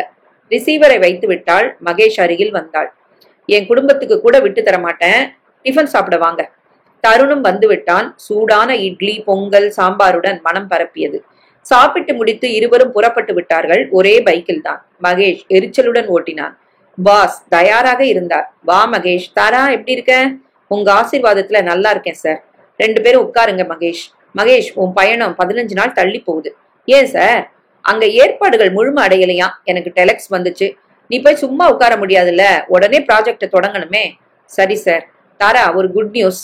உங்க பாஸ நான் நேத்திக்கு பார்த்தேன். லஞ்ச் மீட்டிங் பேசணும். உனக்கும் வெளிநாடு போற வாய்ப்பு வருது. இந்த 15 நாள் அவகாசம் நமக்கு சாதகம். நீ அதிர்ஷ்டசாலி. உனக்கு பாஸ்போர்ட் இருக்கு இல்லையா? இருக்கு சார். விசா நாங்க ஏற்பாடு பண்றோம். உன் புருஷனோட நீயும் விமானம் ஏறலாம். உனக்கு அங்க இந்திய ரூபாய் படி 1.5 லட்சம் சம்பளம். உன் குழந்தை வெளிநாட்டுல பிறக்கட்டுமே. இருவருமே இதை எதிர்பார்க்கவில்லை. மகேஷ், 2 பேரும் சம்பாதிச்சா 1.5 வருஷத்துல உங்க செலவு போக 20 லட்சம் ரூபாய் வரைக்கும் சேமிக்கலாம். திரும்பி வந்ததும் பெருசா ஒரு வீடும் காரும் வாங்கலாம். தாரா வந்த நேரம் ஒர்க் அவுட் ஆகுது பாத்தியா? மகேஷ் பேசவில்லை. சந்தோஷமா தாரா? இல்ல சார், என்ன மன்னிச்சிருங்க. என் பாஸ் கிட்ட நீங்களும் பேசிருங்க. நான் வெளிநாட்டுக்கு போல, வேற யாராவது போட்டோம். உனக்கு பைத்தியமா தாரா? இல்ல சார், பொறுப்பு. இவர் போகணும், குடும்பத்துக்கு அது தேவை. ஆனா மாமியார நாத்தனார விட்டுட்டு நான் போக முடியாது. மகேஷ் திரும்பினான். உன்னை வெறுக்கிறவங்களுக்கு நீ துணை இருக்கணுமா தாரா? வெறுப்பு ரொம்ப நாளைக்கு நீடிக்காது சார். அவரை பெத்த அம்மா எனக்கு தெய்வம் மாதிரி. என்னை தாயாக்குனவரை இந்த உலகத்துக்கு தந்தவங்க. அவங்கள கவனிக்கிறது என் கடமை. நிச்சயமா நான் போல. இங்க வேலைக்கு போய் சம்பாதிச்சுட்டு குடும்பத்தையும் பாத்துக்கிறேன். இல்லம்மா, இந்த முடிவை நாங்க ஏத்துக்கல. அவகாசம் இருக்கு, 2 நாள் யோசி. இருவரும் வெளியே வந்தார்கள். மகேஷ் இதை எதிர்பார்க்கவில்லை. மனதில் உள்ளதை கேட்டே விட்டான். தாரா, லட்சங்கள்ல வருமானம், அற்புதமான வெளிநாட்டு வாய்ப்பு. அதை உதறிட்டு ஒன்ன வெறுக்கிற எங்க அம்மா அக்கா கூட நீ வாழ போறியா? என்னை ஏமாத்த நீ இன்னொரு நாடகம் போடுறியா? தாரா சிரித்தாள். எதுக்கு சிரிக்கிற? இந்த பாருங்க, இப்பவும் உங்க புத்தி மாறல. நேத்து ராத்திரி உன்னை நான் வெறுக்கிறேன், உன் கூட வாழ போறதுன்னு சொன்னீங்க. அப்படிப்பட்ட உங்க கூட வெளிநாட்டுக்கு வந்து சேர்ந்து வாழ நான் ஒன்னும் மானம் கட்டவல்ல. தாரா, என் வயிற்று பிள்ளைக்கு ஒரு சமூக அங்கீகாரம் கிடைக்கணும். கிடைச்சாச்சு. பாசமும் தேசமும் ஒரு கணவனுக்கு இயல்பா வரணும். அத பலவந்தமா எந்த ஒரு மனைவியும் அடைய முடியாது. அப்படி அடையவும் நான் விரும்பல. உங்க அம்மா மனசுல அன்பு வரும் நான் எதிர்பார்க்கல. ஆனா அவங்க கூட இருக்கிறது ஏன் கடமைன்னு நான் நினைக்கிறேன். நான் ஒரு எந்திரமா சம்பளம் இல்லாத வேலைக்காரியா உங்க வீட்டுல வாழ போறேன். அடுத்தபடியா என் பிள்ளை இந்த மண்ணுல பிறக்கணும். என்னை புரிஞ்சுக்கிட்டு உங்க குடும்பம் ஒப்புக்கிட்டா சந்தோஷம். இல்லைன்னா நான் கவலையும் பட போறது இல்ல. போலாம். மகேஷ் ஆடி போயிருந்தான். வீட்டுக்கு வந்ததும் சகல விவரங்களையும் அம்மா அக்காவிடம் சொன்னான். தாரா அங்குதான் இருந்தாள். எனக்காக யாரும் இங்க இருக்க வேண்டாம், கூட்டு போயிடு மகேஷ். இவ போனா தான் நாங்க நிம்மதியா இருப்போம். என்னம்மா உளர்ற? கூடவே இவ போனா உன் பிள்ளைய மயக்கிடுவா. நமக்கு எதுவும் மிஞ்சாது. அப்புறம் என் வாழ்க்கை? தருண் கை தட்டினான். அண்ணன், தனக்கு வந்த வெளிநாட்டு வாய்ப்பை விட்டுட்டு வெறுக்கிற மாமியாருக்கு துணை நிக்க போறாங்க அண்ணி. ஆனா கூடவே வாழற அக்காவுக்கு உன் மேல நம்பிக்கை இல்ல. எது நிஜம் எது நிழல்னு தயவு செஞ்சு நீ புரிஞ்சுக்கோ. இந்த 15 நாள் அவகாசம் கடவுள் தந்தது. விமானம் ஏறும்போது உனக்கு புரியும். அண்ணி, நீங்க வெளிநாட்டு வாய்ப்பை இழக்கிறது எனக்கே சரியா படல. இல்ல தருண், வெறுக்கிற புருஷனோட வெளிநாட்டுல குடுத்தனம் நடத்த போறது எனக்கு அவமானமா இருக்கு. அப்படி என்ன அவசியம்? நான் போகல. அம்மா மட்டும் என்ன? தருண், நான் சின்ன வயசுல தாயை இழந்தவ. தாய் பாசத்துக்கு ஏங்குனவ. மாமியார்கிட்ட அது என்னைக்காவது ஒரு நாள் எனக்கு கிடைக்கும்னு நான் நம்புறேன். சொல்லிவிட்டு உள்ளே போய்விட்டால் தருண் அருகில் வந்தான். அம்மா, நீ கோவப்பட்டாலும் சொல்லாம என்னால இருக்க முடியல. நம்ம வீட்டுக்கு வந்திருக்கிறது வைரம். அதை தொடச்சு பத்திரமா வச்சுக்க உனக்கு தெரியலனாலும் ஆத்திரப்பட்டு குப்பை தொட்டில வீசிராத. தருண் வெளியேற சகலமும் கேட்டுக்கொண்டு மகேஷ் அப்படியே உறைந்து நின்றான். உனக்கு பைத்தியமா பிடிச்சிருக்கு தாரா, இந்த வெளிநாட்டு வாய்ப்பை விடாத. அண்ணி நீங்களா சொல்றீங்க? ஆமாண்டி, உள்ளத வெறுக்கிறவங்களையும் நீ அனுசரிச்சு போன்னு நான் சொன்னேன். அது எதுக்கு? நீ இங்க இருந்து சமாளிக்கணுமேன்னு. அந்த கஷ்டம் இப்ப இல்ல, வாய்ப்பு தேடி வந்திருக்கு. இன்னொரு மகன் இருக்கானே, பாத்துக்கிட்டோம். அண்ணி எல்லாம் சரி, ஆனா என்ன வெறுக்கிற புருஷன் கூட போக எனக்கு பிடிக்கல. நீதான் அவரை வழி கொண்டு வரணும். எதுக்கு? தவறுனது ரெண்டு பக்கமும் தப்பு, ரெண்டு பேருக்குமே. ஆனா தண்டனை எனக்கு மட்டுமா? என் குழந்தைக்கு சட்டப்படி முதலெழுத்து கிடைச்சிரும். போதும், என்னை விரும்பி ஏத்துக்கிற அன்னைக்கு சேர்றேன். அது வரைக்கும் இங்க இருந்தா நிம்மதியாவது இருக்கும். அண்ணி பேசவில்லை. சரி, உனக்கு எது நல்லதுன்னு படுதோ அதை செய்யி, நீ புத்திசாலி. எனக்கு பிரசவம் வரும்போது நீங்க பக்கத்துல இருக்கணும் அண்ணி. கண்டிப்பா. மாலை வீடு திரும்பி விட்டாள். வழக்கம் போல் தன் கடமைகளை செய்துவிட்டு இரவு சமையலை முடித்தாள்.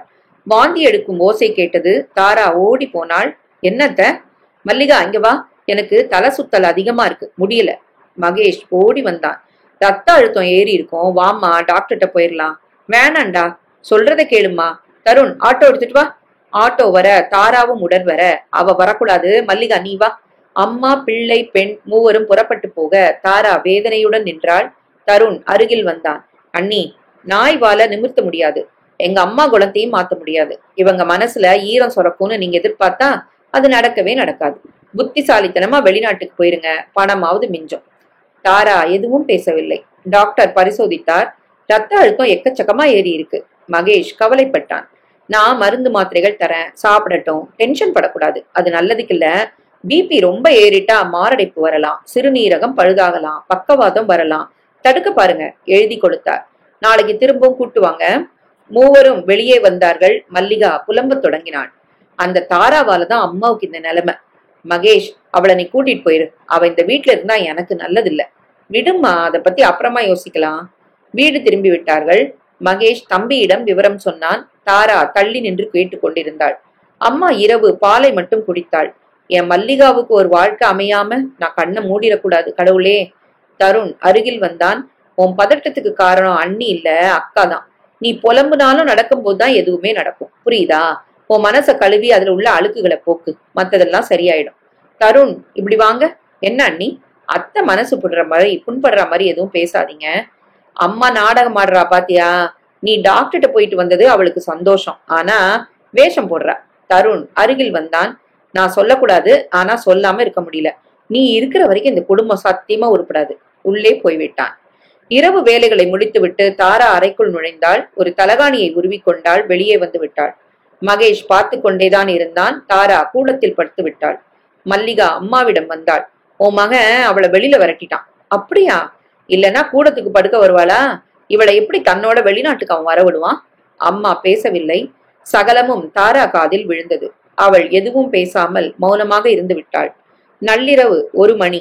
தீனமான ஒரு முனகல் தொடர்ந்து கேட்க தாரா விசுக்கென எழுந்து விட்டாள். விளக்கை போட்டாள். மாமியாரிடமிருந்து அது வருகிறது என தெரிய ஓடி வந்தாள்.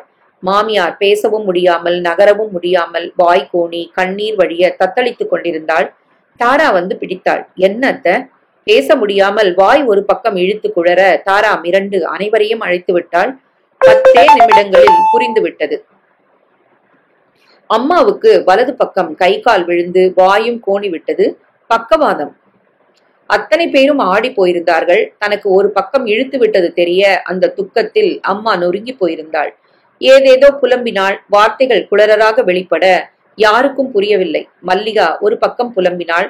மகேஷுக்கு பலத்த அதிர்ச்சி. விடியும் வரை அத்தனை பேரும் விழித்திருந்து காலையில் டாக்டருக்கு போன் செய்ய அவரே அடுத்த 1 மணி நேரத்தில் வந்து விட்டார். பரிசோதித்தார். பக்கவாதம் தான். அட்மிட் பண்ணணுமா டாக்டர்? மகேஷ் கேட்க, எதுக்கு, வீட்டுல வச்சு பாத்துக்கங்க. குணமாகுமா டாக்டர்? உடனடியா வாய்ப்பில்லை, பிசியோதெரப்பி செய்யணும். கொஞ்சம் பயிற்சிகள் உண்டு, அதெல்லாம் செஞ்சா ஓரளவு குணமாகலாம். முழுமையா குணமடைய வாய்ப்புகள் இல்ல. வயசும் ஆயிடுச்சு இல்லையா? கொஞ்சம் வயசுன்னா போராடி பார்க்கலாம். சரி டாக்டர், பிசியோதெரப்பிக்கு நான் ஏற்பாடு பண்றேன், ஒருத்தர் கூடவே இருக்கணும். டாக்டர் போய்விட்டார். தாரா தருணிடம் வந்தாள். தருண், நான் ஒரு லீவ் லெட்டர் தரேன், எங்க ஆபீஸ்ல கொடுத்துருங்க, 1 மாசம் லீவு. நீங்க வெளிநாட்டுக்கு போலியா அண்ணி? அத்தை நல்லா இருக்கும் போதே அந்த முடிவை நான் எடுத்தாச்சு. இந்த நிலைமையில விட்டுட்டு போவனா? நான் பாத்துக்கிறேன், எனக்கு நிறைய லீவ் இருக்கு, சமாளிச்சுக்கலாம். மகேஷ் தவித்தான். தாரா அருகில் வந்து உடை மாற்றி அம்மாவுக்கு பெட் பேன் வைத்து மளமளவென பணிவிடைகளை செய்ய ஆரம்பித்தாள். அவளை நெருங்க விடாமல் விரட்டிய அம்மா இப்போது மறுக்கவில்லை. மல்லிகா பார்த்து கொண்டிருந்தாள், எதுவும் செய்யவில்லை. விவரம் தெரிந்ததும் அண்ணி பார்க்க வந்து விட்டாள். அம்மா, உனக்கு ஒரு பக்கம் இழுத்தது சில பேருக்கு சந்தோஷம், ஆனா வேஷம் போட வந்திருக்கிறாங்க. அண்ணி எதுவும் பேசவில்லை. தாராவிடம் வருத்தப்பட்டாள். ராஜாத்தி மாதிரி இருந்த, நான் சொல்றேன் வருத்தப்படாத. அந்த கர்ப்பத்தை கலைச்சு இந்த கல்யாணத்தை நீ தவிர்த்திருந்தா உனக்கு எந்த பாரமும் இல்ல. தப்பில்ல அண்ணி, சுமக்கிறது கர்ப்பமோ இல்ல மாமியாரோ, நான் திருப்திகரமா செய்யறேன். வரேன் தாரா. மறுநாளே பிசியோதெரபிஸ்ட் வீட்டுக்கே வந்து பரிசோதித்து சில உடற்பயிற்சிகளை சொல்லிக் கொடுத்து விட்டு போனார். தாரா அதை மனதில் வாங்கி கொண்டாள். மாமியாரை பிடித்து உட்கார வைத்து பயிற்சிகளை கற்றுக் கொடுத்தாள். முதலில் முடியவே இல்லை. பிறகு மாமியாரின் கழிவுகளை அகற்றுவது, உடை மாற்றுவது, சாப்பாடு ஊட்டுவது, வீட்டு வேலைகளை கவனிப்பது என 24 மணி நேரமும் ஜோலியாகிவிட்டது. இரவும் கண் விழித்து பக்கத்திலிருந்து கவனித்தாள். அடுத்து வந்த ஒரு வாரத்தில் தாராப்படும் கஷ்டங்களை மகேஷ் பக்கத்திலிருந்து பார்த்தான். மல்லிகா ஒரு தூசை கூட துடைக்கவில்லை. வேளா வேளைக்கு சாப்பிட்டு விட்டு அம்மாவுக்காக புலம்பிக் கொண்டிருந்தாள். தருணால் தாங்க முடியவில்லை. ஒன்ன கட்டிக்கிட்டு தானே அம்மா அழுதாங்க, அவங்களுக்காக நீ ஏதாவது ஒரு துரும்ப கிள்ளி போடுறியா? வயிற்றுல பிள்ளைய வச்சுக்கிட்டு மாடு மாதிரி அண்ணி உழைக்கிறாங்க, நீ எல்லாம் ஒரு மனுஷிதானா? பாத்தியாமா, நீ விளங்காம படுத்ததும் இந்த வீட்டுல நான் கேவலமாயிட்டேன். தாரா நிமிர்ந்தாள். தருண், தயவு செஞ்சு எந்த பிரச்சனையும் வேண்டாம். அத்தையை கவனிச்சுக்கிறது யாருங்கிறது இப்ப கேள்வி இல்ல. அது என் கடமை, நான் செஞ்சுக்கிறேன். விவகாரம் வேண்டாமே. தருண் வாயை மூடிக்கொண்டான். 10 நாட்கள் ஓடிவிட்டது. அம்மா அப்படியே கிடந்த நிலை போக கொஞ்சம் எழும்பி உட்கார வைத்து தாரா பயிற்சி கொடுத்தாள். தன்னம்பிக்கை ஊட்டினாள். பக்கவாதம் வந்துட்டா எல்லாமே முடிஞ்சு போச்சுன்னு நினைக்காதீங்க, குணமாயிரலாம். உங்களை பழைய நிலைக்கு நான் கொண்டு வரேன். இந்த 10 நாட்களில் யார் எப்படி என்பது அம்மாவுக்கு தெரிந்து விட்டது. குழலாக பேசினாலும் அம்மா பேசுவது ஓரளவுக்கு எல்லாருக்குமே புரிந்தது. அன்று காலை மகேஷ் அலுவலகம் வந்தான். அவனது பாஸுக்கு எல்லாமே தெரிந்தது. மகேஷ், இன்னும் ஒரு வாரத்துல நீங்க புறப்படணும். தாராவுக்கும் எல்லாம் தயார். தாரா எப்படி சார் அம்மா விட்டுட்டு வர முடியும்? ஏன் மகேஷ், உங்க அக்கா வீட்டுல சும்மா தானே இருக்கிறா? அவ எதுவும் செய்ய மாட்டா. பெத்த பொண்ணுக்கே அக்கறை இல்லையா? இல்ல சார், நான் வெளிநாடு போறதே அவ கல்யாணத்துக்காக பணம் திரட்டத்தான். அது வேணும்னா இப்ப தோணுது. என்ன சொல்றீங்க? என் அம்மாவுக்காக வயிற்றுல புள்ளைய சுமக்கிற தாரா ராத்திரி பகலா கண்முழிச்சு உருக்குலைஞ்சு போறா. ஆனா அம்மா பெத்த மல்லிகா எதுவும் செய்யறதில்ல. மகேஷ், பணம் தான் பெருசுன்னு தாரா தலையில பொறுப்புகளை ஏத்திட்டு நான் போறது சரியான்னு தெரியல. அவர் பேசவில்லை. எடுத்த முடிவுகள் எல்லாமே தப்புன்னு இப்ப மனசு குத்துது சார். ஒரு நல்ல பொண்ணை நான் கேவலப்படுத்திட்டேன். அந்த பாவத்துக்கு இப்ப மனசார சித்திரவதைப்படுறேன். அவர் நிமிர்ந்தார். மகேஷ், நீங்க வெளிநாட்டுக்கு போய்தான் ஆகணும்னு ஒரு சமயம் கட்டாயப்படுத்தினேன். இப்ப அதை நான் செய்ய மாட்டேன். 2 நாள்ல எனக்கு உங்க முடிவை சொல்லுங்க. மாத்தி ஏற்பாடுகளை நான் செய்யணும். சரி சார். மகேஷ், வருமானமும் பதவி உயர்வும் செல்வ செழிப்பும் ஒரு மனுஷனுக்கு எப்ப வேணும்னாலும் வரலாம். ஆனா நல்ல மனசும் பொறுப்பும் நிரந்தரமா இருக்கணும். மத்தவங்க சொல்லி எதுவும் வர்றதில்ல, அது தானா வரணும். நான் வரேன் சார். மகேஷ் வெளியே வந்தான். வீட்டுக்கு போக வேதனையாக இருந்தது.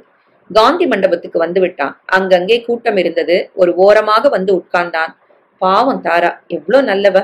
தனக்கு வர வாய்ப்ப, வருமானத்தை எழுந்துட்டு அவமானப்படுத்தும் புகுந்து வீட்டு உறவுகளுக்காக உழைக்கிறா. எத்தனை பேரால இது முடியும்? இந்த அளவுக்கு நல்ல மனசு ஒரு பொண்ணுக்கு வாய்க்குமா? அவளை நான் ஏன் புரிஞ்சுக்கல? ஒரு நடுத்தர வர்க்கத்து சராசரி கோழையா, மோசமான ஒரு தாய் சகோதரிக்கு எடுபிடியா, சுயநலக்காரனா நான் இத்தனை காலம் வாழ்ந்தது எவ்வளவு பெரிய இழிவு. நானா உணரல. அம்மாவை முடக்கி தெய்வம் எனக்கு ஒரு பாடத்தை கத்து கொடுத்துட்டுதா? புரியவில்லை. அப்படியே சாய்ந்து உட்கார்ந்தான். கண்ணீர் பெருக்கெடுத்தது. மகேஷ் வீடு திரும்பும் போது பரபரப்பாக இருந்தது. வாசலில் ஆட்டோ. தருண் தாராவை பிடித்து அதில் ஏற்ற மகேஷ் பதறிவிட்டான். என்ன தாராவுக்கு? அவனும் ஏறிக்கொண்டான். சில நிமிடங்களில் ஆஸ்பத்திரியில் இருந்தார்கள். டாக்டர் பரிசோதித்து விட்டு வெளியே வந்தார். சாரி, கரு கலைஞ்சு போச்சு.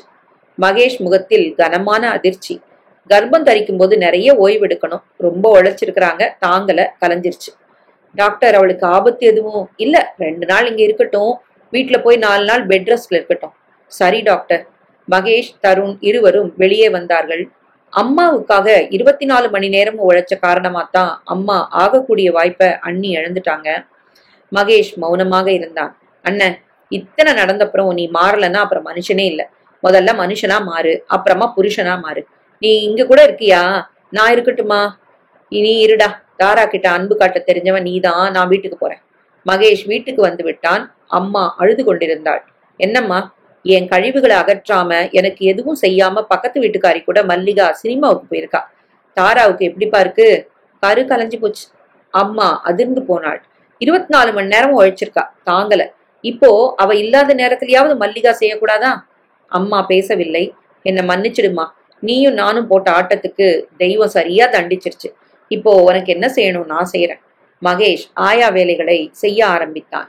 அம்மாவுக்கு தாராவின் அருமை முழுமையாக தெரிந்தது அப்போதுதான். தாரா கட்டிலில் சாய்ந்து உட்கார்ந்தாள். தருண் சாத்துக்குடி பிழிந்து அதன் ஜூஸை கொடுத்தான். பாவம் அத்தை, மல்லிகா ஏதாவது செய்யறாளா இல்லையான்னு தெரியலையே. அவ செய்ய மாட்டா, அண்ணன் தான் செய்வான். இந்த பாருங்க, அந்த கவலை உங்களுக்கு அவசியம் இல்ல. நான் ஒண்ணு சொல்லட்டுமா? என்ன தருண்? எல்லார் நேரமும் தெரிஞ்சாச்சு. உங்களுக்கு இருந்த பிடிமானம், எதிர்கால தன்னம்பிக்கை, இந்த குழந்தை எங்க வீட்டுக்கு வந்த ராசி, அதுவும் உங்களுக்கு நிலைக்கல. அண்ணி, உங்களுக்கு ஒரு வெளிநாட்டு வாய்ப்பு வந்திருக்கு. நீங்க போயிருங்க. அண்ணனோட போ சொல்லல. தனியா போங்க, சம்பாதிங்க. இந்த நாயை விவகாரத்து பண்ணுங்க. யாருக்காக எங்க குடும்பத்துல நீங்க வாழணும்? தருண், பாசத்துக்காக வாழ தொடங்குனா நாசம் தான். சுயநலம் வரணும். அம்மாவை இந்த நிலையில விட்டுட்டு அவனே போவான். நீங்க எதுக்கு தலையில சுமந்துக்கிட்டு அலையணும்? தப்பு தருண்.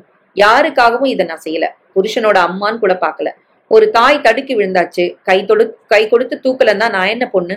அண்ணி, அவங்களுக்கு ஒரு தன்னம்பிக்கை வர வரைக்கும் லீவ் போடுவேன். அப்புறம் உத்தியோகம் பார்த்துக்கிட்டே அவங்களை கவனிச்சுப்பேன். வாழற வாழ்க்கைக்கு ஒரு அர்த்தம் வந்தாச்சு தருண். நான் மாத்தல் வாங்கிட்டு வரேன் அண்ணி. உங்களுக்கு உதவுற கடமை எனக்கும் இருக்கு. 2 நாட்கள் ஆஸ்பத்திரியில் இருந்தாள். அண்ணி வந்து பார்த்து வேதனைப்பட்டாள். தருண் அவளை டிஸ்சார்ஜ் செய்து வீட்டுக்கு அழைத்து வந்து விட்டான். மகேஷ் மல்லிகாவை விளாசி கொண்டிருந்தான். நான் படாத பாடுபடுறேன். அம்மாவோட மலமூத்திரம் எடுக்க அருவருப்பு பாக்குறா. 2 நாள்ல நான் செத்து சுண்ணாம்பாயிட்டேன். வயிற்றுல புள்ளைய சுமந்துக்கிட்டு 10 நாள் நீ பாடுபட்டியே தாரா. விடுங்க. தாரா அத்தையிடம் வந்தாள். கவலைப்படாதீங்க, நான் வந்துட்டேன்ல, இனிமே நான் பார்த்துப்பேன். நீ ரெஸ்ட் எடுக்கணுமா? தேவையில்லை, மனபலம் உடம்புக்கு வந்துடும். அம்மா கதறி விட்டாள். உனக்கு நான் காட்டின கொடுமைக்கு கடவுள் படுமோசமா என்னை தண்டிச்சிட்டார். இதுக்கு எனக்கு வேணும். விடுங்க, இப்படிலாம் பேச வேண்டாம். மகேஷ் பணத்தை இங்க கூட சம்பாதிக்கலாம். ஒரு சுயநலக்காரிய வாழ வைக்கணும்னு இங்கே உள்ள வைரத்தை விட்டுட்டு நீ கடல் கடந்து போக வேண்டாம். அந்த முடிவுக்கு நான் நேத்தே வந்தாச்சுமா. அப்ப என் கல்யாணம்? உனக்கு கல்யாணமா? பெத்த தாய்க்கே செய்யாத நீ புகுத்த வீட்டுல போய் ஒழுங்கா வாழ போறியா? அடிச்ச பந்து மாதிரி திரும்பி வருவ. வாழா வெட்டியா நீங்க வந்து உட்கார ஒரு சில லட்சங்களை செலவழிக்க இந்த குடும்பம் தயாரா இல்ல. மகேஷ் படக்கென சொல்ல மல்லிகா அழ. விடுங்க, இருக்கிற பிரச்சனை போதாதா? எது நடக்கணுமோ அது நடக்கும். நம்ம கையில எதுவுமே இல்ல. தாரா, மகேஷ் வெளிநாட்டுக்கு போக கூடாது, உன் கூட வாழணும். ஆமாம்மா, நான் மனுஷனா மாறியாச்சு. இனிமே இந்த குடும்பத்துக்கு தாரா தான் தலைவி. மகேஷ் சுவாபி கொத்தை எடுத்து வந்து தாராவிடம் தந்தான். அம்மா முகத்தில் பூரிப்பு. மகேஷ், நீ போய் வெளிநாட்டு பயணத்தை ரத்து செஞ்சுட்டு வந்துரு. தாரா உள்ளே போய் மாமியாருக்கு உணவை தயார் செய்ய தொடங்கினாள்.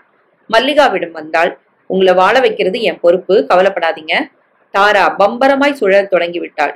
அன்பை அடைய ஒரு குடும்பத்தின் தலைமை பொறுப்பை ஏற்க தன் கருவை பலி கொடுத்து விட்டாள் தாரா. ஒவ்வொரு சீர்திருத்தமும் மாற்றமும் ஏற்பட ஏதோ ஒரு இழப்பு இருந்தே தீர வேண்டும். இனி தாரா ஒரு நல்ல குடும்ப தலைவியாக முழுமையாக வாழத் தொடங்கி விடுவாள்.